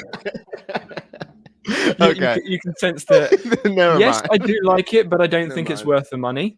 I think the reason I think it's not worth the money is because Obsidian is free. Like, if Obsidian wasn't a thing, Remnote didn't have the features it does, and Logseek doesn't have the features it does, then yes, go Rome. When Rome was the only thing, definitely. Yeah. Now that Rome isn't the only thing, Logseek, Obsidian. So what's your one you use? Which one that you use? I'm currently using Obsidian because it's local file storage, and even though I'm using Obsidian, because they're markdown files on my local computer, I could use Logseek just as easy. I just go and use Logseek. And I know there's 3 other apps as well that are currently being built that aren't public at all, that work on the same file format and using local markdown files to store all the data. And they still have the backlinks, like everything you would expect, except it's locally stored and can be cloud stored using the app. I forgot, as you were saying that, there's this one thing and then I'll stop. Google Sheets, using AppSheet with Google Sheets. Have you messed with AppSheets at all? Yeah. I was thinking as you were just saying that, because the other question with backup, I was like, well, you could just make your own app sheet, make your own, and then it would sync, because then it has offline mode too. And then like, it just depends on how you want to structure it. But I mean, it depends on what kind of notes and, whatever. But if I was really worried about like backups and everything, I would probably just build my own task, like tracking thing like that. And then because it has the machine learning and OCR built in, Cloud Vision's already connected. So if I was really, I could even screenshot my own tasks in your app sheet, and it would store it that way too, and have an association with the recognition. I mean, true. If you want to go that, I'm just saying, I was like, if it's really a backup, like, I guess it could be used that way. I'm not saying to do it. I'm not saying any of those things. It's very limited if you want it like how it is. But I'm like, if you were really trying to do it, maybe that might work. But I'll stop. I have the exact same moments. You're like, I could do this and this and that. Is it worth it? Nah, it's not worth it. Just because you can doesn't mean you should. Yeah. Yep. Right, Gail's question. My Bujo, I'm assuming that's abbreviated for bullet journal, is my. That's just my guess. I don't know. I don't know. When I saw it, I was thinking about Majin Buu from Dragon Ball Z. When I saw the word, I was like, oh, but that makes a lot more sense. What you said. Yeah, I'm thinking bullet journal. I'm not. I like that. Sure, but love it. It is my sanity aid, but it's also how I often plan and process my day. Understandable. Do you tend to remember what you write in your bullet journal without checking? Yeah, so writing. Yeah, I was right. Good. Without checking it much. Do you remember what you write? That's a good question. Actually, for the most part, yes. Because I don't know, they were talking about like tactile or just like the association when you're writing something and then like the movement and everything. But I mean, I pretty much, again, not 100%, but I like, even if I can go by like, oh, I wrote it in that bullet journal this time, and I can go find the page, and I'm pretty accurate with it. Because it's structured the same way. So on my right side of the page, I know it's my tasks, and it's like this. I know my thinking process is on the next page. I know my reflections of the week is on this page. So if I can pretty much, like, I don't know if like woo like mental palettes, but I can categorize them. Like, I think it's around here, but I can pretty much know. Yeah, I don't need to cue myself that much. A little bit of like Sherlock Holmes deduction. Yeah, I like, honestly, that's the thing. I laugh because my wife, we were talking about this, and she swore, she's like, I'm just doing a mind palace, and like she was like, I'm going in this room, I'm putting it right here. And like 3 months later, I didn't bring it up. I'm like, so about that, and she's like, what now? What like what? Like, so whatever, if it works. But for the most part, I don't have to look at it. But also too, if it's something important, I keep rewriting the thing over and over on different pieces of paper, because to me, I'm just like, I need to get this done. Like, yeah, it gets me antsy if I can. Now, I'm also the same person that my wife like almost like killed me. Like, you know how like that plastic on a computer, like the plastic, like you take off the plastic of a computer, like this is in plastic, like it's covering the screen, or like Google Chrome update. Like, I don't feel the need to, like, I know it drives my wife and my best friend crazy. Like, I just will leave it on for months. They're like, don't you want to take off? I'm like, no, it's not bothering me. They're like, it's like, this is out. There's no reason. I'm like, no, just leave it. And like, they just end up like, either I gotta take it off. Yeah, so there's some things I'm just like, but for tasks and everything, the reason I think I'm so passionate about finishing tasks, because I want to get back to thinking about things I want to. So I want to finish like this, so I have more time to think. Yeah. So I'm curious. When I was talking with Brian last week about this sort of thing, notifications came up for me. When I see an email inbox with like a red one, I've got to sort it. Yeah. I can't have when I see people's phones, it's like 1,300 and something. I'm like, no. Okay, I agree with that. but I have a maybe it's a nuclear option, because some Gmails, like if some are just attached to like all the things I'm signing up with. For me, I'll just uninstall the app. If I see the notifications, I just don't want to do it. I'll just uninstall. I'll come back to it when I'm ready to do it. If for my Gmail, if like, oh, the notification, and like, because I'm like, I gotta see it. Where manage like which, I'll just turn them off. And I'm like, no, I'm not. I have all of my notifications off, and that's because if I want to be in Twitter, I want to be in Twitter. I don't want my notifications in Twitter. At Facebook, I have like that. What do you call it? The add-on Eradicator. The feed. Yeah. Like I don't want to see it. Like unless someone pings me and they need to talk to me, notifications, because I know it will drive me insane. Like I know it will. Like I can't help myself. I've got to look at the emails. Like when people are like, "Oh, just take the weekends off." No, I don't. For me, I can't. But I will only spend 15 minutes 2 times a day looking at emails on Saturday and Sunday. But I know myself, and I'm going to structure that, and then I'll be done. And then I won't think about it. Yeah, it's funny with me, notifications. I'm fine with all notifications except messages. If it's a direct message, it doesn't matter what platform, whether it's a Twitter, Instagram, Facebook DM, an email. If someone has put the time in to send me a message about something, I have to respond as soon as I can. Really? Wow, that's interesting. It's something in my head. I think it was kind of like when I was younger, like you shouldn't ignore people. Yeah. So if I know there is a message, I will try and find an appropriate time as soon as possible to respond to that message. And which is why I don't understand the people that you can see where like the profile seen the message and then they go and bounce, and then like 2 hours later they respond. You're like, but you saw it. Just respond. Yeah. All of the notifications I can just leave for. I mean, how many have I got? 813. That's the thing, like, and honestly, to tell you the truth, like, sometimes it's like, I'll just say it for me, typing or writing takes a lot of proofing and doing it. If there is any way that I could just do an auto response, or like an audio response or a video, and I could do it on any platform, like I use Dub when people sign up and I say you can ask me anything. Literally, I'll respond with the video to every single one. It's easier for me to do a video than like try to structure an email and all those things. If it was like a DM and I could respond in any format, I'll be all over it.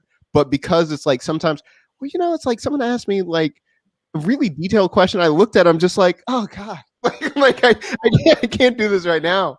I need to go get a drink or something. Like, now on the same point, now I have videos where I'm just like, I talked about this more in depth here.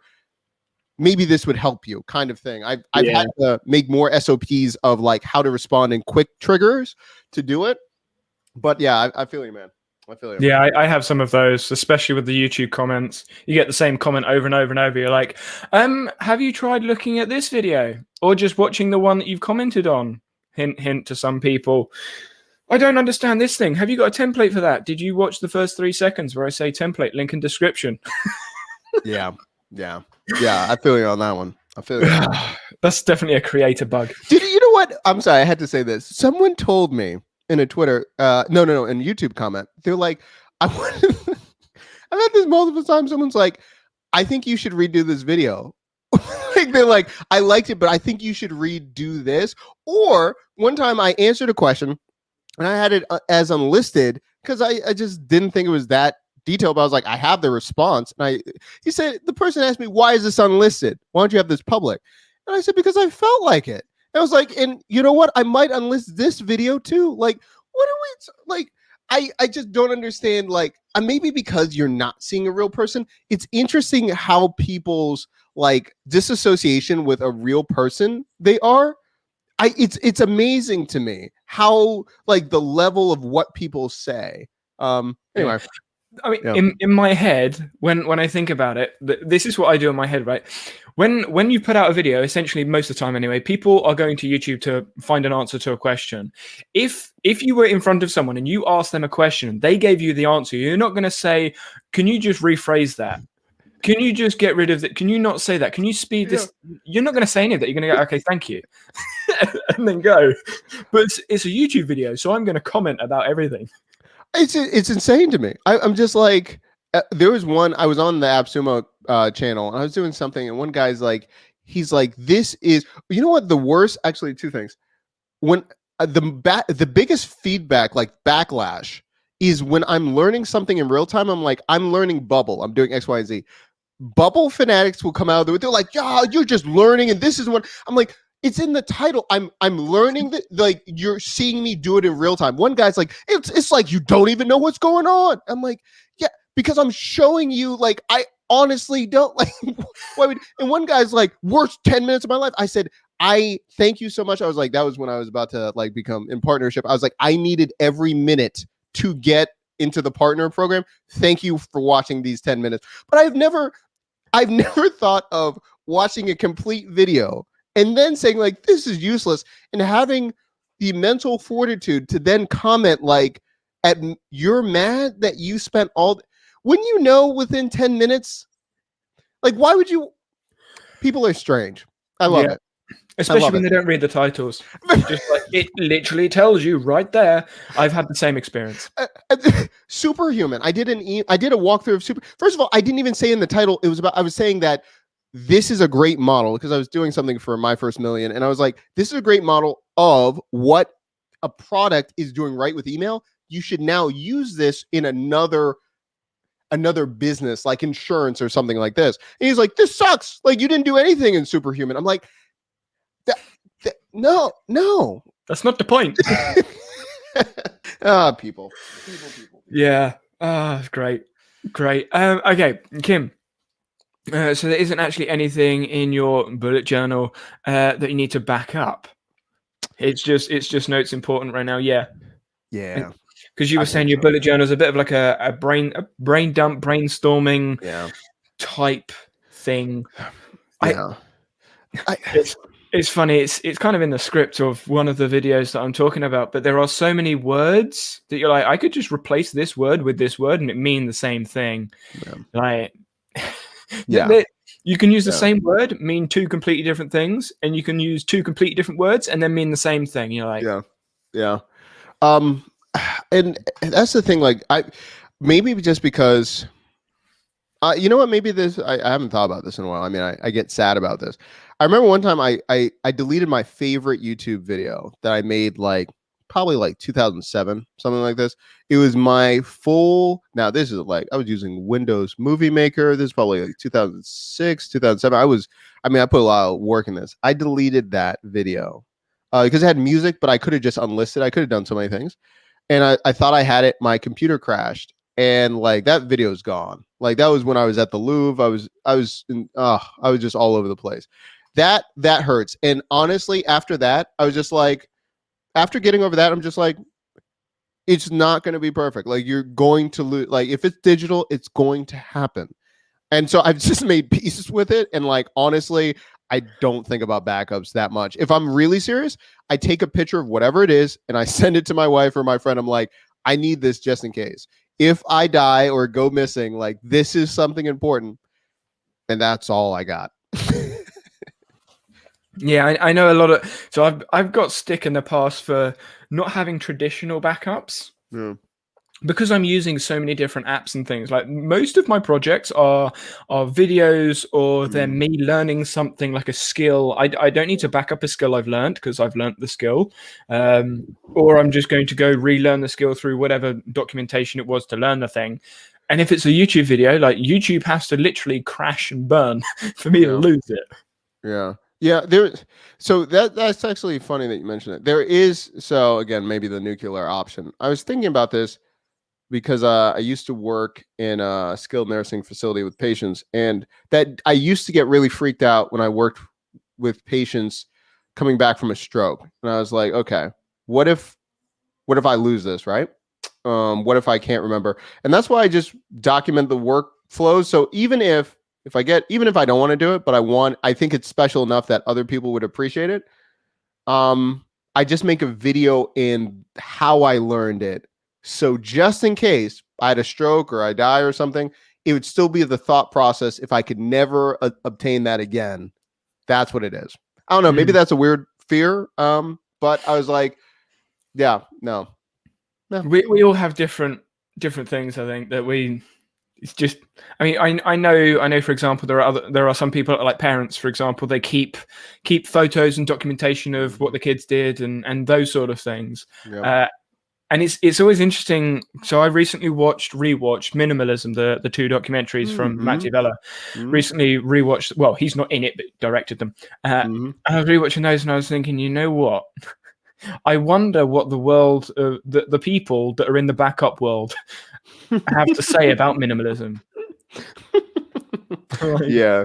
No, we need to back up everything. Minimalism. No, we can just live off nothing. Yeah. I was actually a couple of years ago, we were going to just buy a tiny home and we were just going to just pack up and that was it.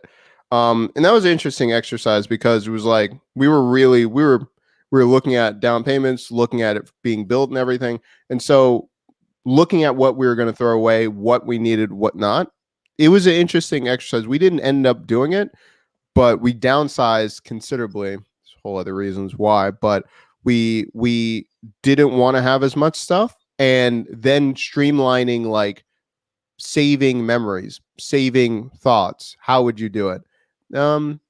It's an interesting exercise. Even if you don't end up doing it, it allows you to now make tough decisions of like, you honestly don't have the space to do what you want. Like, you don't have the space for this. What are you going to prioritize? And so, yeah. Yeah, I was watching, I can't remember what video it was. I really don't care, to be honest. I just took the points away. Yeah. But there were 5 elements of minimalism that you can look at, physical, aesthetic, etc. And digital minimalism was a category. And I was looking at it thinking, okay, digital minimalism, what does that include? And obviously the whole social media thing is a thing that goes around. You're like, I understand it. I understand taking a break from social media, but the way the world works right now, if you're not somewhat engaged on a platform somewhere, you're missing something. Like news. Yeah. If you're not connected in some way, it's very difficult. I can't remember. Was it? I mean, I only looked at the headline. I was like, that's an interesting concept. Never looked at it. There. I think it was 2. One person that was in a coma when COVID started, and like they woke up in the middle, and then the other one was there was a couple that were sailing. They were on a sailboat, and they were in Australia, and then they were doing some kind of navigation, and like they got to shore with lockdown, but they had no connection to what was going on. I find those kind of things fascinating. It's like I cannot even so maybe I should read those stories, but I was like, that is extremely interesting that you cannot plan things like that. And if you're not connected, it's just, that's overnight. That's insane. But yeah. I mean, there's certainly things that we don't know, and there's always going to be stuff that we don't know, because the more you know, the less you know. I don't know whether... I love that saying. Yeah, it's true. And you're always going to be missing information. But it's the crucial information that you don't really want to be missing, but you don't know what's crucial until you see it. Yeah. So it's finding that balance of consuming enough, but not consuming too much. Where that balance is. Yeah, I mean, and I think that's why, I'm not sure if I'm going to do it in Coda or whatever. Again, I'm going back into what tool should I use? I think feedback loops of wherever it is. I think feedback loops in getting those types of responses, what's happening, is more and more crucial, because I don't know the exact stat of this, so I don't want to, but they were talking about like how many words someone in like the 1800s was exposed to, like in a newspaper or something like that. They're like, compared to like now, and like what that did to life, what, the distraction, all this stuff. Where is this? I'll show you. I've seen the graphic as well. I can't remember the numbers. You know what I'm talking about? Yeah. There was this thing in our old, so I have an office, because of COVID, we're not there very often, but it's an old furniture factory, and it was this guy, and I mean, he's dead. I mean, there's stuff, but anyway, it was his 1931 salesman data book, and like it is, and it's like all of his transactions that he did in 1931, and it's How to Be a Salesman in 1931. He has like 1923. They were just going to burn him. They were just going to. I was like, this man's. I'm taking that. So, and it's very interesting. It's so funny. The fundamentals, like how to get leads, go talk to people, take good records, go back to them, make a sale, give them a form. And I'm just like, and I was going to actually start taking pictures of it and putting it on Twitter. Like it's the same thing. Like go out and do things and get the feedback of what you need. Like nothing's really changed. Technology has helped you make it faster, easier, all these things. Like one last thing, I was Benjamin Franklin. Like I didn't understand that they're like the reason he was a publisher and could do his newspaper at the time, there was no structured U.S. mail and he could be the postman. So if you were the postmaster, you could dominate mail. So he became a printer because he's like, I'm already doing this routes. The #1 magazine will be my magazine because I own all of the routes. Like that's brilliant. Like there are so many fundamental things that now that you have all these productivity apps, it's like, it doesn't matter. You could switch later in like 5 years. I don't care. Like just go write some things and go see if people care and then report back. Like if people don't care, go change that. Don't change the platform. Don't do all of these things. Don't do Val Geisler, one of my favorite copywriters that used to work at ConvertKit, used to do the Reach podcast, all the stuff. She was Klaviyo. Her sales like landing pages is in a Google Doc. All she does is send everyone, hey, it's going to be $1,500. It's a Google Doc. And then there's a hyperlink to pay her. I'm just like, one of the best in the game. And she's like, just do this. Done. Yeah. And it's funny. The analogy I have in my head is a pyramid. Obviously, like a base of a pyramid, you're meant to build up, and a lot of people just go straight to like the top pyramid block, and you're like, yeah, you're gonna fall over. It's not gonna stay standing for very long. Yeah. No. Can I ask you a question? Oh, go for it. I honestly. So what?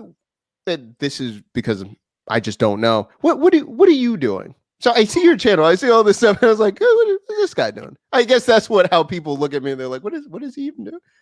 Yeah, it's a valid question, and everyone that has come on has asked the exact same thing. so yeah, what is it? What is it? What am I doing? To be honest, what am I doing? I'm having fun.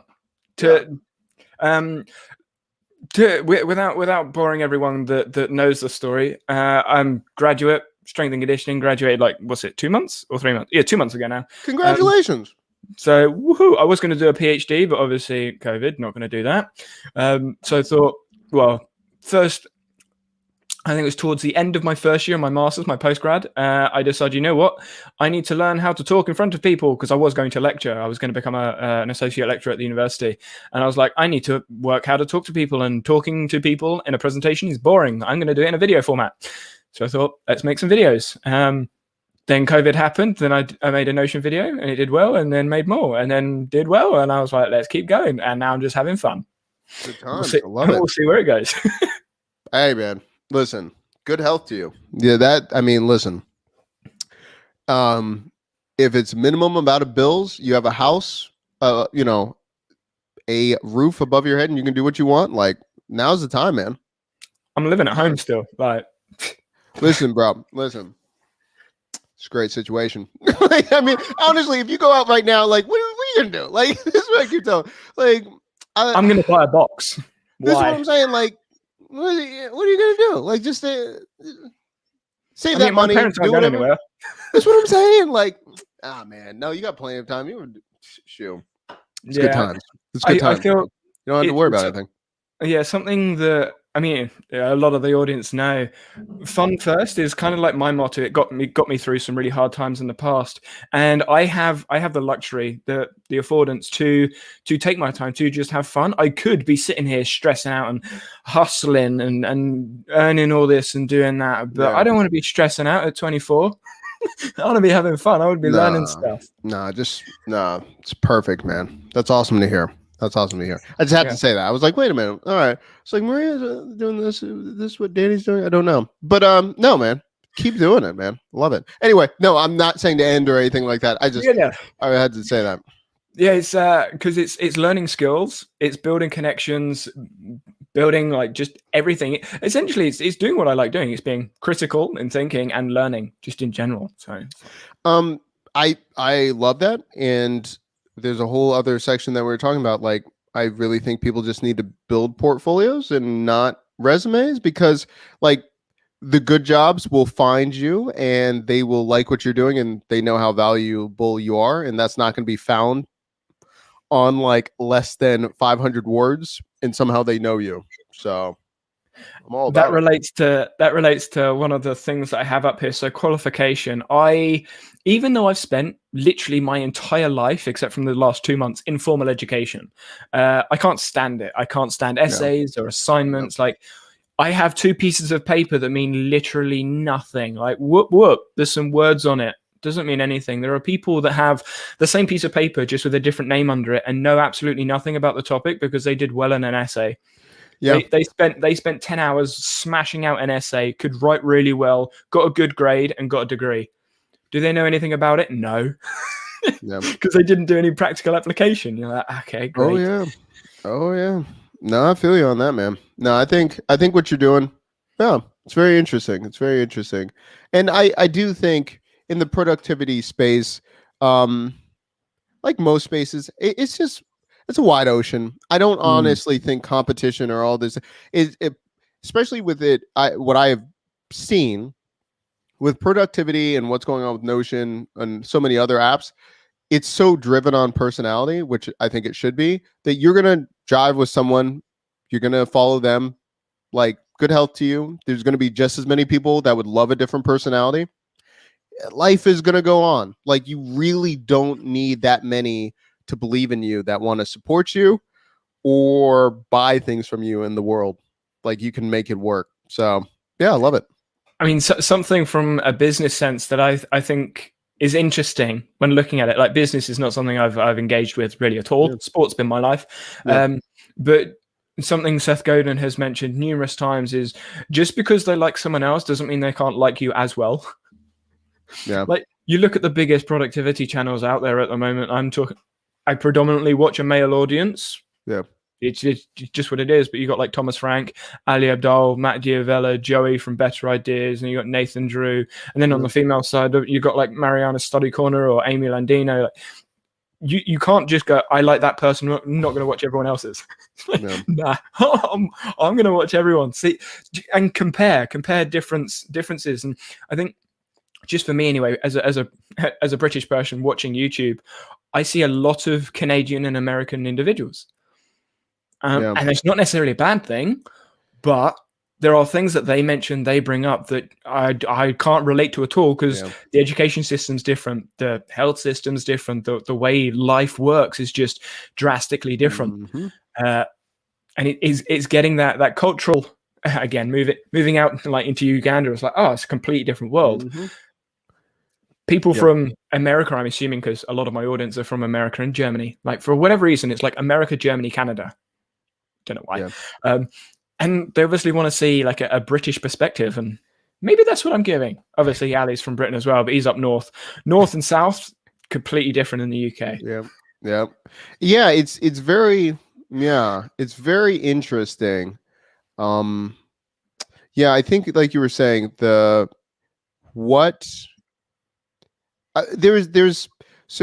Conor McGregor, his head coach, Kavanaugh, I believe, he said this one thing, and he was talking about that he used to do a lot of these seminars, and he would be in America and like just basic like holds or like different moves, and he would be like, I say a couple of things, and people like, oh, so you put the arm around, like, he's like an expert is the person that's from out of town. He's like, they don't hear me. I have a different accent. I'm saying the same basic things, but he's like, whatever it is that allows people to resonate or to hear it clearly, he's like, let that just be the expert, whatever. And I honestly think that there are clear fundamentals, but you're going to relate, or you're going to look up to the person, or you're going to want to interact with that type of person. There's all of these intangibles why you're attracted to that person. it's just gonna work. So I definitely think all of the people like you mentioned, and also their audience, it's very interesting. Have you like well, this is going to be interesting if you decide to start selling, or what you do with courses and things like that, because I can tell you my stats, who buys, who comments, but who buys, and they're very, very different. They're very, very different. It's interesting to see other people's not like their stats, but I find it interesting who the layers of the funnel, who actually are committed to your brand and products versus ones that are very vocal but do jack with your stuff. So that's just a thing. But yeah, I definitely agree with what you were saying, for sure. Certainly a type of audience, like a different type of audience, depending on obviously what you're doing on YouTube, what you're selling, and everything else. Yeah, it's expertise. It's funny because brought it up. I think when it comes to like sharing information or learning or retrieving information, whatever side it is, if the expert is too expert, like there is certainly that line. I mean, in academics, it's rife. They start using words. You're like, I don't even know what word you're talking about to explain the thing. And I joked on stream when I was learning Python. I was like, I'm watching this video that explains this video that explains this word in the blog that I actually went to.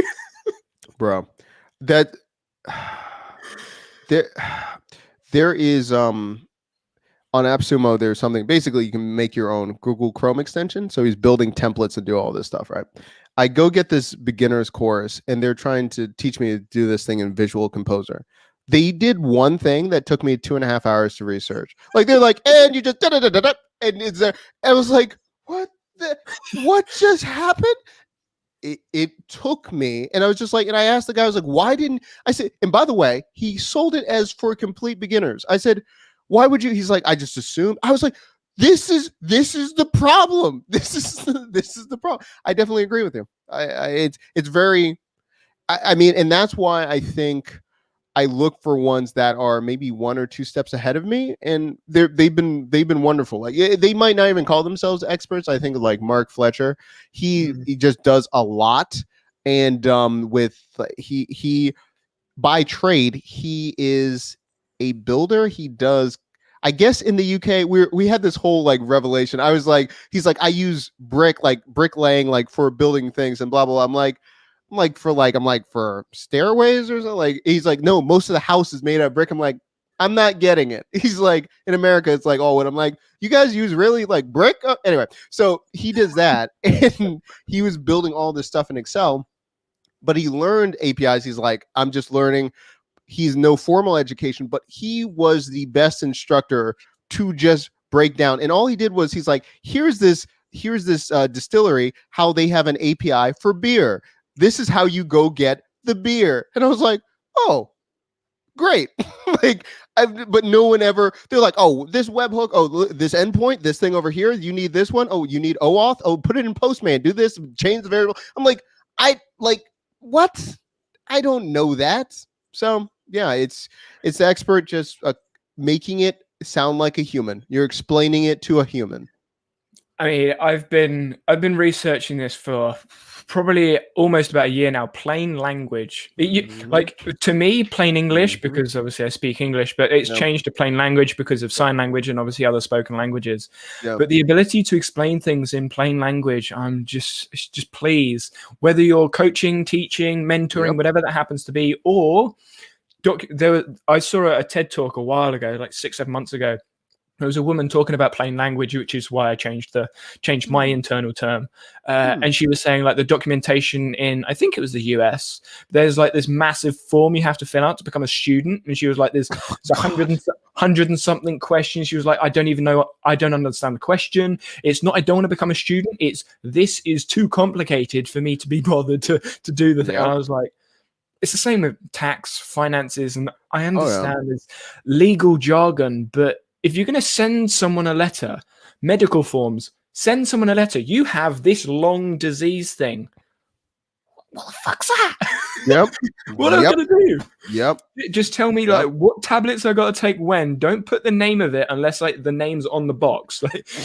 You know what? Okay, so this is so funny you mentioned this. I'm sure it's worldwide, or it's just so you can do a DNA test in, ancestry.com or whatever, right? Mhm. Have you done any of those tests, like when you take it for ancestry? Have you? Not yet. Listen. I don't even like fill it out. The onboarding is phenomenal. I stopped and I hit him up on Twitter. I said, "This is the best onboarding I've ever seen in my life. I'm going to reorder just so I can film the onboarding of it." I said, my wife's like, "Just like do the swap." I'm like, "No, this is." I'll put it. Not only okay, it's mainly only pictures, similar to IKEA, whatever. But say, for instance, there's a part where you got to swap, right? And then you put it in. They have edges that where you put the swab in, it breaks off easily. So it's in the container. So you don't have to, like, because you're like, but if I try it, I'm going to break off. The onboarding of this is phenomenal. I'm doing a whole video on this. There's only a few companies that like their onboarding is just impeccable. I don't think they get enough credit because Mm. for you to get, it's pretty highly technical for someone to like, you can easily mess this thing up, but for them to have that much accuracy and for layman's to do it, top notch, perfect. Yeah. The onboarding process. So when I was talking with Layla Pompa, she's a ClickUp consultant, if you're not aware. I was talking with Yep. her, and she made a video. She was going to make a video about like making a new account in ClickUp, and when she did it, she realized, wow, this onboarding. It was a while ago, so they probably changed it. But she was like, the onboarding is confusing me, and I've been using ClickUp for years. She's a ClickUp consultant, getting confused by the onboarding. And Yeah. I was thinking to myself, if people familiar with an application are struggling with it, what's happening? Yeah. I reckon it's something else that's come up in the world of tech as well is, are developers designing the tool for developers or people? It really depends. I Right. really think it like okay, so it really depends. I think it depends if they're focused. Like I think about this guy Dan Perry. He's in no code. He does a lot, but I think he describes himself, and I love it. He's like, I just love beautiful things. He just loves beautiful onboarding. He loves those things, and I think there are few and far between people like that. And I find Mm. that when developers, I mean, it's no fault of their own. You're bootstrapping. You don't if you're not inclined that way, you're just not going to do it. Yeah. But I think it just depends. If they're trying to scratch their own itch and it's for own developer, backendless. Backendless is a platform you can integrate all this stuff. They're like, why aren't no coders using this? I said, because it's hard. And you're talking to everyone like it's a developer. Like, I'm like, I know how to do this and I don't even do like this is extremely hard versus like Adalo's just like, oh, look at this, do this, use this template. It's shiny, it looks nice. Go do this. We made this for you. Versus like Bubble's like, we can do anything. Yeah, but when you're in Bubble, like you gotta, it's hard. Like the database and this, and you have to, and I just think use it's my an brain. audience. Yeah. So I think it depends. I was going to say, I think Integromat's kind of the same. When I first looked at Yep. Integromat, I'd come from Zapier, or Zapier, however you pronounce it. Went to Integromat, I was like, hold up, what? I gotta think about this. What am I looking at? There's levels, right? Zap is up here, Integromat, and then there's stuff like Pipedream and others. And like Pipedream's not made for anyone except like you already know what you're going to be doing and go in there and do it, and like that's fine. Have you ever heard of this like this platform called Node-RED? Yes. Node-RED is another one. You know what? Look, I already know your face. Like when you're in it, and first of all, I view it as I was telling this to Max from 100 Days of No Code the other day. He's like, "What is it like?" I'm like, "It's like it reminds me of like." The Thunkable crew runs like that. Thunkable is a clique that like they're like, we're in this. Like they don't want to hear it. Like we're thick as thick. Like we're gonna. Node-RED is like, you don't know who we are. Well, we don't want you anyway. Screw you. Like like you're not with us. Like you've never heard of us. Like I don't care. Then you shouldn't be using it. Like Node-RED is so intense. Versus like. It's almost like, I mean, I don't want to say it's like a cult, but you almost need to know everything about it before you even try it. You're like, they don't, and they're not even trying to help you. They're like, oh, go watch that 4-hour live stream where we're just like not even talking to the audience. It's just me in my bedroom. Like, go watch that, and then watch like 3 other videos. That's the. And I'm like, okay, but like they're in it. Versus, I feel like when you're at Adalo or Softer, they are critically thinking about, we want this to be easy and we want the user experience to be really nice. Let's go do that. And I'm like, it's just so few and far between. I think that's one of the reasons Notion flew so quickly, because it had the ability, a lot of the abilities of the complicated apps, but it is very intuitive. Yeah. I wouldn't say it's easy, because it does take a bit of processing to get your head around pages inside of a database and as a beginner, but it's quite intuitive. You can just click through things, go backwards and forwards, and there's stuff all over the place. It's just click the 3 dots, see if it's in that list, click the next 3 dots, is it in that list, can I click and drag? Yes, I can. And you're going to figure it out. Whereas some of the apps, you're like, just from a coding perspective, Vim, how do I get out of this thing? Yeah. And maybe it's the rite of passage. Like this was the one. Okay, so Google Cloud Platform, I actually think, like in my head, like I was telling this to developer, I'm like, Google Cloud Platform, you can do everything visually. You can go into like the Cloud Shell and do it, or you could do it from the editor. I was like, it's really like no code. Like you don't need to, like, I understand for old developers, they're going to do from the terminal, like just straight up. But I was like, what's interesting is they're teaching it from the developer perspective. They're not, I think they're doing a poor job explaining that normal people actually can use Google Cloud Platform pretty easily. I'm not sure if they're doing it subconsciously or consciously, that they don't want the cat out of the bag. But I'm like, because I've been on AWS, and let me tell you, it's heavy. It's like you got Google Cloud Platform is pretty easy. Once you're like, oh, things go here. You want to make a bucket? Yeah, there's storage. Like, go make a bucket. Like, I don't know if they want people to know that. I'm torn with that. I don't know. Maybe they don't care. Yeah, I think there's certainly a bit of, like, I don't want to say complacency bias, but when you're in a world so much and you talk with people that are also in the world so much, you start to think, well, how don't you know this thing? Yeah. Yep.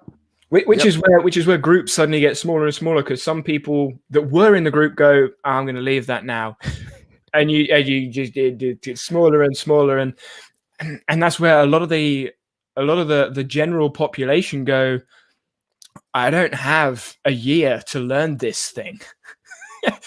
I want a basic onboarding. Can I do this? Yes. How? Sorted. This is I'll stop on this tangent, but did you ever hear about like Dota 2 or like League of Legends, like how that like came about? Like I don't know the origin story, no. And I want to, and by the way, if someone's watching this and I'm going to butcher it and they're like, you left out this detail and this detail. But the bottom line is two of the most popular like esports game, definitely League of Legends in the space right now. It's just crazy. More people watch that than the Super Bowl. Like, it's an insane game, but it came from a mod of a different game. And they structured it, and then people liked it, and then it became that. Dota 2 is the same thing. And I find that it's very interesting that they're talking about different trends of unraveling big communities like subreddits and all these things. It really is looking at the data to find out, like, what are these group of people trying to use this one thing for? How can we now placate, or how can we now go for that one audience? And it's really interesting the way that you can strip down. I had no idea that scripts in Airtable was like a big business. I had no idea like how much, and like people are like, yeah, I'm making 5-10K on these scripts. I'm like, a script in Airtable? Like the people, but the pain was there. And people like, I need this automation in this thing. Airtable's teams like, have at it, go package it. We don't care. Just make it run on this. And that's why I'm like, it's fascinating with so many nano SaaS or nano ideas that you can really go for your community. My wife, I had no idea that this was like, I guess these flash games, like doll making, dress things, whatever. I didn't know it was a big thing. First of all, it was like flash games are going away. Shocker, rest in peace, Flash. But like they were talking about that a lot of communities that have spent like 10 to 15 years in flash games are now remaking them in no code tools, and how much money there is in these games. Had no idea. Had no idea. And they're doing it in no code, using it with PSD files and all this stuff. And they're like, you can just do it with no code. I'm just like, that's insane. That's insane. I mean, when you say it, I'm like, well, that makes sense. But yeah, wow. You wouldn't really like, I don't know. I just didn't think like, oh, yeah, you just do it like this. No idea. Yeah. And like, so my wife was like, this got to be a better way, all this stuff. And like all these old programmers are like, it's only in C++, like you can't do it. And someone's like, oh, actually, yeah, you can. And you can just use a PSD, you can just use Photoshop, and like, da da da da. Like, it's just, I think there's so many barriers of an old way of like, this is programming. This is how you make things. You have to do it this way. And I don't got time on Twitter. People like coders versus no coders. I'm just like, does it accomplish what you want to do? You know, you're trying to make money, or you're trying to make your life better, whatever you want to call it. I don't care. Low code, whatever. I just give me the things to do those things, whatever. Exactly. It's funny. I when talking with inside sort of coding community, it's funny how a lot of them spend hours and hours and hours to speed up a process that is actually like 5 or 6 seconds. You're like, right, okay. And then they spend all this time coding the thing. And then you have someone else who's like, I'm just going to use Zapier and Integromat or like some no-code tool and do literally the exact same thing. It took them like, 2 hours to understand the tool, learn the tool, and put it together. It takes this person like 3 weeks to code it all out. You're like, who's winning here? That's why I was telling my friend, he loves Ruby on Rails and everything. He's like, oh man, like, I want to do all those things. I'm like, if that makes you happy and you love finding errors, you know what? It drives me to drink. If I see like errors and like, this is not fun. This is not like a game to me. I just want it done. And so I'm just like, yeah, man, like if that makes you feel good, I just don't like when people are like, they're not really this kind of thing. They're not like real coder, whatever. Like, really? Like does that make you feel good? You know what I'm saying? It's like, it's the same way like digital art versus art. Like, yes, it is a skill. Listen, I'm not saying like, if you're sculpting, like, listen, good on you. I understand this. If they're using Unreal Engine, all those things, but the world changes, man. Like I can't be, why are you mad at that? Like, it's just a different skill set. You're not on that. You can't be using Unreal. Like, it's a different thing. Yes, it takes more time. All right. So how does this improve your life? Like, I don't know. Yeah. I mean, it's funny when thinking about the skills and learning new skills, when you're looking at the world now, when I'm looking at the world anyway, you have so many young people doing so many amazing things from things that they've learned online, whether that's watching a YouTube video or just playing around with tools. And there's people doing like editing TikToks. And I'm like, how the actual did you do that? And listen, that's a skill. Like, listen, I look at that stuff. I saw this grandma just doing crazy stuff with TikTok. I was like, it's just like, it's insane. I'm like, good for you to figure out. I can't do it. I cannot. Yeah, exactly. I'm not. I just don't want to put the energy into it. But I'm glad that you do it, and that's rewarding for you. It's still a huge skill to do that kind of edit and to do that. I'm like, that's really impressive. Like, the eye that person must have when they're trying to do like motion pictures or do short, like they'll know how to work on a budget. They won't need to have a giant studio to fund them because they've had all this practice doing this kind of, it's amazing. The new Unreal fundamentals. Oh yeah. I've got to find it. It's wait, I gotta ask my wife real quick because this is important.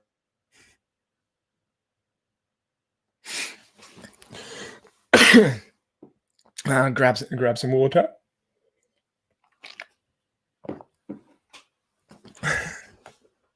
How long will we? Oh, 2 hours. Over 2 hours. Wow, that was longer than expected. Sorry about that. And then people just see the hand movement, like MetaHuman.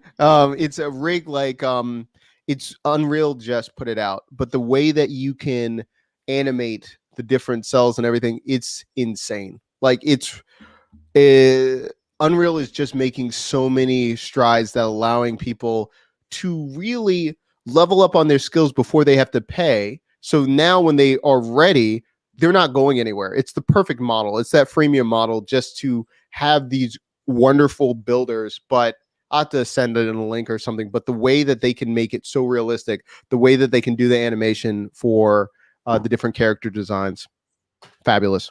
Yeah, and I was going to say, I think it's going to be interesting to see where the world goes when it comes to education.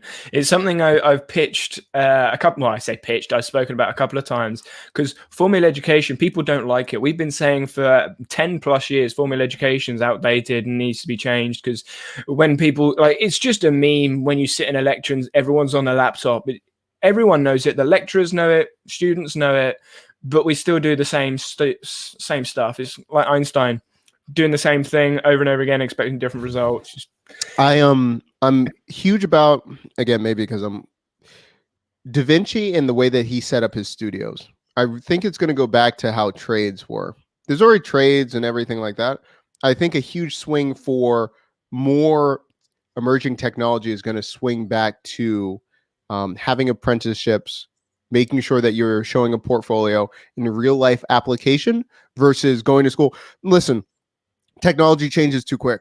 By the time you're in, it's out. It's done. It's done. So all the books, they're done. They're out by the end of the semester, and it moves way too fast. You need real life application, and you need an understanding of critical thinking and application of that technology or that workflow to now level up. I think it's just a matter of time. Google is sort of doing it with Coursera, and there's a whole reason why I think that I like their quick labs, but there are fundamentally flawed things in the program. But I think that being a tradesman and understanding and being with a company for a certain period of time is going to come back in a big way. It's moving so fast, like GTP3. There's so many things with AI and things like that. You need to, people are buying up AI, like, was it Headline just got bought out, but AI is GTP3. Like, one thing, and I'll stop. Do you understand that in GTP3, when you're setting up your APIs in the commands, the way you're talking to the AI, I did not understand that the AI can, when you're framing it and you're saying, I need you to read this and interpret it to a second grader, it can do that. So a lot of times when I was working on, I was thinking I had to structure my data in a certain way for the API call. I did not understand that I could clearly just tell the AI how I want it interpreted, and then it would do the rest. There are so many things to do this, but I digress. I watched a Tom Scott video and he explained GT3. So amazing stuff. Amazing stuff. This is interesting. So Kim was saying in Germany, not everyone is expected to go to uni college. And then way more people do apprenticeships. Usually it's 3 years and you have school. So in the UK, it's I don't know why, but in the UK, like, you have to stay in education until you're 18. So for us, it's school, then college and university. Like, college is 16 to 18, which words can get a little bit odd. College and sixth form are the same thing, but sixth form is attached to a school, whereas college is an individual thing. It's silly naming, but anyway. Interesting. Yeah, silly naming, but anyway. And typically when you're doing apprenticeships, you'll do apprenticeships while you're at college. And then once you've done the apprenticeship, you'll either go into full-time work or you'll do a degree at university. So you go from an apprenticeship back into formal education. Doesn't seem... transition is just so difficult. Most people that do an apprenticeship at college just start work. They don't bother doing the formal education. So it's almost like if you don't do an apprenticeship at college, it's almost an expectation in the UK that if you're an academic or you're sort of smart, it's sort of just an expectation. University is the next thing. Interesting. Yeah. Interesting. How's and this is I honestly what's the student loans like? Is it like how it is in the States, or is it totally different, or Not really. So as a student, my tuition fees are paid for by the government. So that's 9,000 a year, and what? I, uh, It's paid for? yeah, I have to pay it back if I earn over a certain amount after I've graduated. But if I earn under that, I don't have to pay for it. Having said that, though, the accommodation and things like that, we do have to pay for, but then we get a government loan for. So technically, you like for me anyway. For me, I went to university. I had no job. I'm still in debt, like I don't know, like 40 grand or something, but I don't have to pay anything off until I earn over a certain amount, and then it's like the smallest percent. I think it's like 3%. If I earn over 25 grand a year, I pay 3% on anything over that. Yeah. That's great. Wait. Let me ask you this. And I'm not trying to game the system, but what if I go through it? Is there a time allotment before I earn up to 25 that it kicks in, or is it any time I hit 25, then it's 3% to that thing? It depends who's in government. I got you. It's very political. Like some parties want the rates to go up, some want them to go down. I mean, previously, I don't know whether this is still a thing, but previously, if you went, I think it was 15 years after your degree and you hadn't paid it all off, they just scrap it. Sure. Which I was like, okay. And they've also said, well, this may have changed because of Brexit, but previously it was that if you moved abroad and you lived and worked abroad for over 5 years, your student loan was just gone.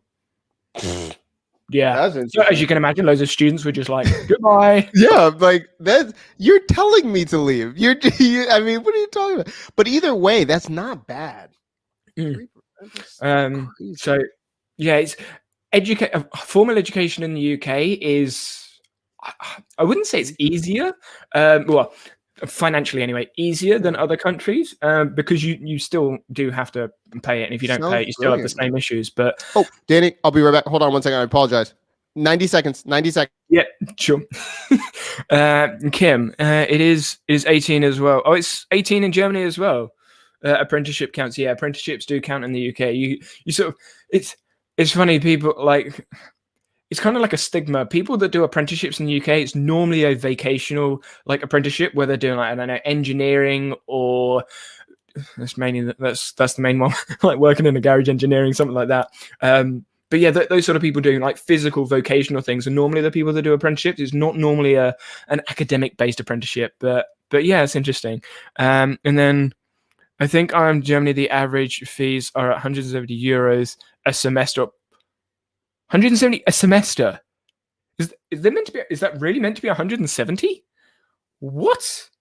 100? That can't be right. Surely not. 170 euros. What's that translation? Oh, wow, that's mad. In the US, there is a huge spectrum of quality in public school. In the UK, there is certainly a huge spectrum in the school education, but I think it's very dependent on what part of the UK you're from as well. Like if you're from a city, then the education is going to be different. The access to different places is going to be different. The fact is, camera goes off is just mildly irritating, but hey ho. Well, I don't know why your camera blacks out. I've got DSLR as well. It's just an odd one. You're muted still. Do you have a Canon or a Sony? Which one? Canon M50. Really? And so you're using an HDMI clean? It still doesn't short. What was it? Canon what? Canon M50, EOS M50. Yeah, I've got a wire going into the camera straight down to into the laptop, and then I got I got a charging cable as well. So see, you know what? Okay, mine is a different model, but the problem is that I find that when I'm using my normal camera, once they did the update with the software, totally fine, no big deal. I have to run this sucker through my 4K cam link from Elgato for it to recognize when it's through StreamYard. When I do it the natural one, it doesn't pick up the video for some reason. And that's why it automatically shuts off every 30 minutes. I would love to do it the other way. When I have it the other one, doesn't shut off. When it goes through this one, shuts off every 30 minutes. So it thinks you're filming a video rather than just... Yep. And so I'm like, and then it's like, oh, okay, wait. Okay, we got you. But it does it only when I use the cam link. But when I use my normal link in, I can only use it in Ecamm. Zoom and StreamYard doesn't recognize it. I have no idea why. I really don't know. Yeah, no, I just have a wire going from camera to computer, and is just camera. I don't have a card in there, and I've got a rechargeable battery in there as well that's plugged into the socket down the floor. See, So and that's what I got. I'm good for like 12 hours. Man, I gotta. As long as I want. Okay, I'm gonna have to look into this. I've been. That is so weird. Anyway, that is just my life. My life. Okay, Kim. So 130 is still a lot for a semester. So this is in Germany. 130 euros a semester for higher education. Total? That's it? No, that's per semester. So wait, but all of your classes, or just per class? That's how much it is. I'm not sure. It says, I think this is the first comment. Average fees are, yeah. And then she said, no, it's 130 a semester. So I'm assuming that's all of the classes for the semester. But that's a lot. We pay. So the tuition fee it's 9,000 for the year. Tuition fee, which is paid for by the government, but we have to pay afterwards. And then there is the course tuition for whatever that is. But again, you just get like a maintenance loan. Well, you get what is it? I can't remember what they call it. It's some loan that you get that you have to pay off. So you get student finance. So essentially, depending on the degree you do, they say you have to pay this much for this degree. 9,000 is flat across the board for like everyone. You have to do this for the degree, and you say to the government, "I'm going to do this degree. I want student finance." Depending on your parents' income, your income, you'll get a certain amount of student finance. But most of the time, like you will be able to work it out. Like my parents earn enough, but I got student finance to basically fill out all of my fees. All I needed to do was make sure I could live somewhere. So student debt still exists. Some students have it worse than others because of the way the money barriers work. Like parents are just over, so they get a little less in finance, and there's a bit of an issue here and there. But normally, most students can get some rubbish job at some pub somewhere and be good. Wow, that's amazing. Man. It makes higher education, formal education in the UK, very accessible as long as people understand that they don't have to pay off all that debt. It's kind of like a misconception in the UK that every student's in like 40 grand debt and like struggling on the red line. Yes, we have debt, but we don't have to pay it off maybe forever. Same. That's very interesting. That is very interesting. That is so, every country is so different. I will not go into the US, but that is not how it is here. And we are expected to, it's a hot mess. It's a hot mess. That is so interesting. And it's so cheap compared. I mean, like, I'll just put like most of my friends that went through, I mean, 90K in debt is not that uncommon. And then they're just paying it off, job or not, because there's no like, now, of course you can, you're just kicking the rock down the road right now, but like, no, they're in debt until they're doing something other. That is very interesting. Yeah, it's one of the reasons I think it's interesting when I see people talk about college degrees from America, Canada, other countries. It's very, maybe it's just my perception of how they're speaking about it. It seems like this prestigious thing, like I've gone to get a college degree. Yeah. Whereas in the UK, it's kind of like what's your degree in? It's not did you get, and it's more of a thing in the UK, BA versus BSc. Have you got a BA degree, like an arts degree, or is it a BSc, a science degree? If it's a BA, it's not really a degree. But if it's a BSc, then it is really a degree. And you're like, they're the same thing. That's funny. That's funny. Oh, the intricacies. Oh, that's so interesting. I mean, after my name, technically it's Danny Hatcher, BSc, MSc, and then could have been PhD or like Birch, like whatever. But no one uses them. No one ever uses BSc because BSc is kind of just implied at a lot of jobs when you apply, even in the MSc. Interesting. You get an MSc in the UK and you apply for a job that requires an MSc. They don't say, what was your grade? What was your classification in the degree? It's just, okay, you've applied, you got an MSc, great. What else?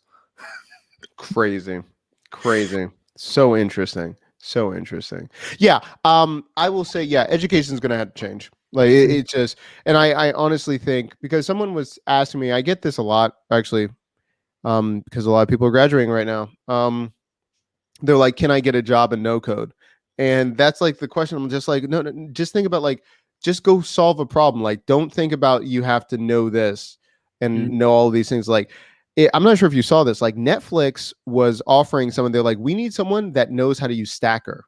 Yes, Like, I saw that. and I was like, see, I'm like, listen, like it's at this point, like just understand the fundamentals. If you understand that, you can learn Stacker like that. It doesn't matter. You need to understand the principles of why they want it and what they're trying to do in their company. All of these tools, they're interchangeable. Like they're just interchangeable. I was thinking about like The there's a amount of phrase times like, I said that. yeah, it's true. It's true. There was, I can't remember who said it, but I used it a lot in physical therapy, but we were talking about see the handle, not the tool. Mm. And you just understand like what are you trying to accomplish? Like you'll know it. Like if I need to hammer something, like I know that I won't need a katana. Like I just need the handle. Like I just need to do this action. So with Stacker, I'm like, Stacker is not that much different. Stacker isn't important. It's understanding why Netflix is trying to hire you to get those things. And I know it's a mindset. Maybe it's just in the US, but I hear this a lot. It is about like, I went to school for this, I went to this university, and like right now, because there's been so much layoffs, like either they have to do really entry level things, so it doesn't matter about your degree at all, or you have to make a project, prove it, and people that are looking for that, the hiring manager will see your project and then they will make a decision because they see that you can do it. There's none of this like schooling to do this, the business, I have it's just gone. It's eroding. And a lot of students I see when they're trying to like, well, they said when the beginning, my guidance counselor, I should come out and making 85. Like 85 what? Like why are they going to hire you? Like they don't need you. It's gone. So it's been a massive shift in the last 9 months. I know my channel, I didn't actually have, I had more ones that were in business trying to do their second job, more interested in the channel. I see a lot more students. The analytics shifted dramatically with the people that are on my channel, and they're just trying to find it. They're trying to find out what needs to happen next. So we'll see what Yeah, happens. I think like the term tech savvy is something that's going to be moved quite quickly forwards, I think, because a lot of people I don't want to put an age limit to it, but in the younger generation, you can go on an app and you figure out where you go. You click the three dots, you swipe up and down, you hold your thumb, do whatever. Older generations are still like, where do I find this? Where do I find that? And it's going to take 20, 30 years for that to even go. And I mean, I'm looking at 5-year-olds that can code games already. I'm sitting there like, I don't even understand what the game, don't get it. And there's certainly going to be that moving forwards. And being tech savvy in the world with the way the tech is moving, the speed at which tech is moving, understand the basics, how to navigate around the stuff. I'm really bullish on, I'm glad you mentioned it. As much as I was talking about Minecraft, or I thought about this, Roblox is going to be crazy for kids. I did not understand the world of Roblox or how much money these kids are making being developers.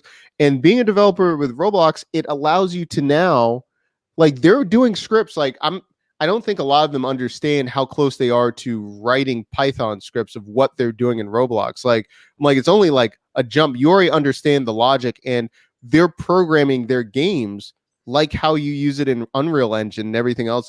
And they're like 10 or 12. Like one of the kids that were watching, he redid my entire Discord server. He's like, you do this, you add this, you do all this stuff, made the whole Discord server, and he does everything in Roblox.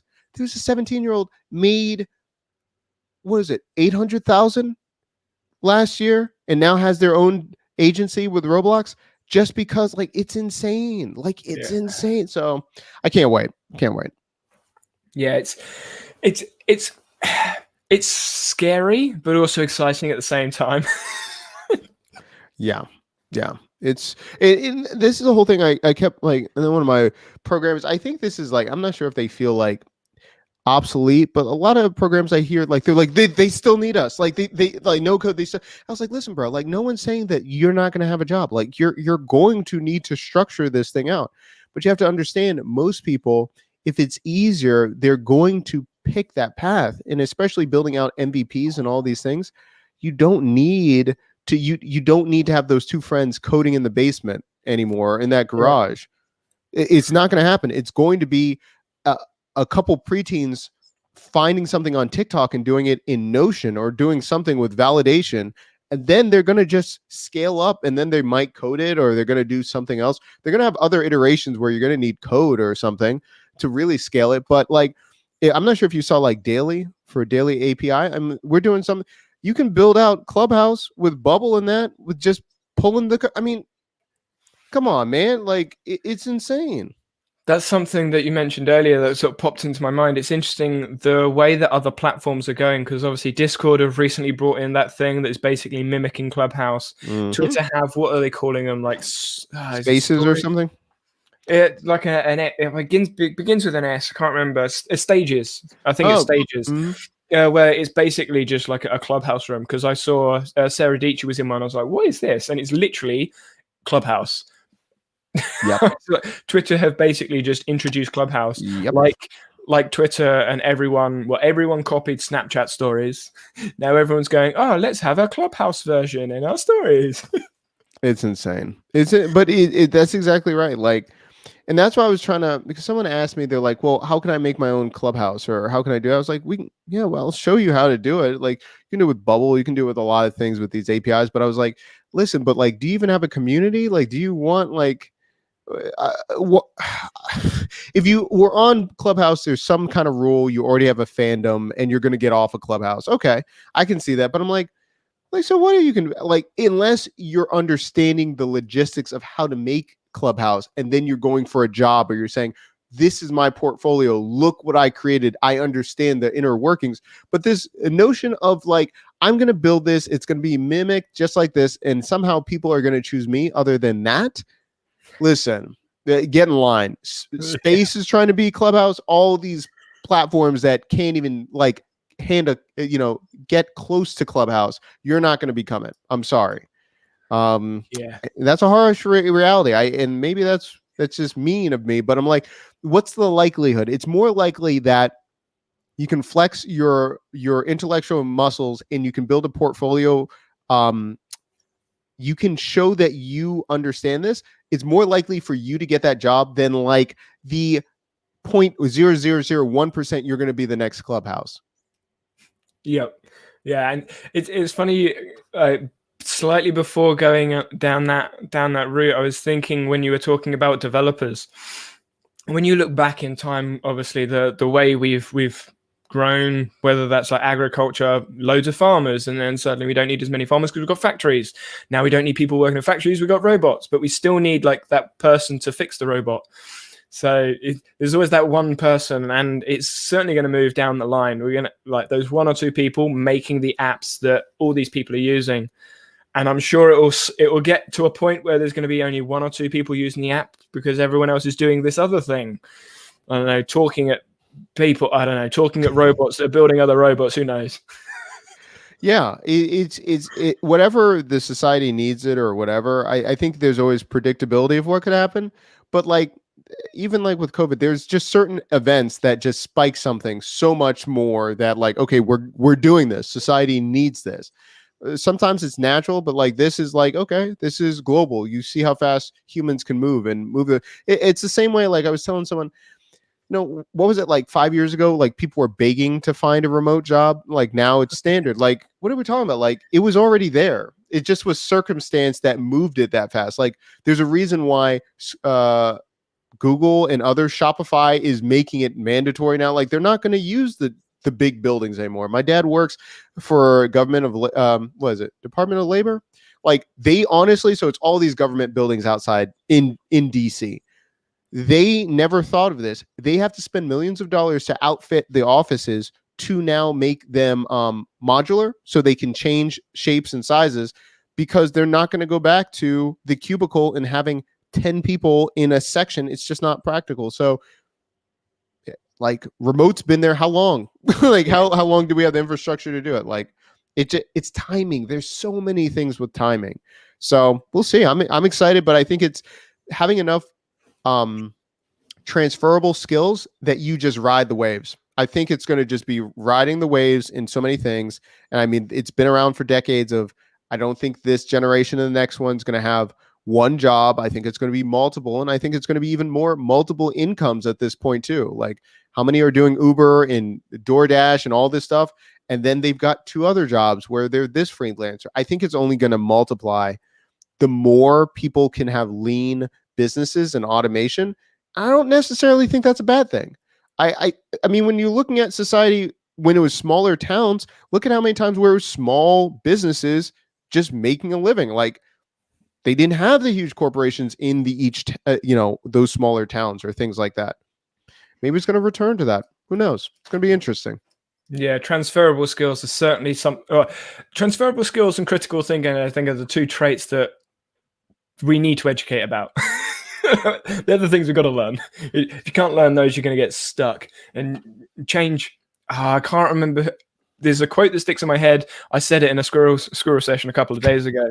The only consistency is change. I can't remember who said it or where I heard it from, but I was like, yeah, it's true. Like there's always change. You can't avoid change. It just happens, and it's consistent. You've got to be able to adapt. Yeah, you're definitely right, man. You're definitely right. Awesome. Right. I don't want to keep you too much longer. We're closing in on 3 hours. Oh, okay. Yeah. This is good, man. Yeah. If you any more questions or anything, or you just tell me when to stop talking, I will shut up. Yeah, well, I might close it down in a second. So we haven't got any more questions in chat, but for those that are still watching, and for those that are obviously going to watch the replay, is there any direction you wanna point people towards, or anything you wanna add before we close out? Not really. I mean, if people like this, you can always find me on YouTube. If you just do DOC Doc Williams, so it's Doc Williams, or brandfactoryinc.com, you'll see what I'm doing. I'm usually building something or something like that. But again, I just like to have interesting people. And yeah, Danny, it's been awesome. So thank you so much for having me. Awesome. There is a link in the description for those that just want to click through. Just as a heads up, because I can use the ads. I love that new feature in YouTube. But yeah, it's been great talking, Doc. And obviously we can talk in the green room afterwards a little bit.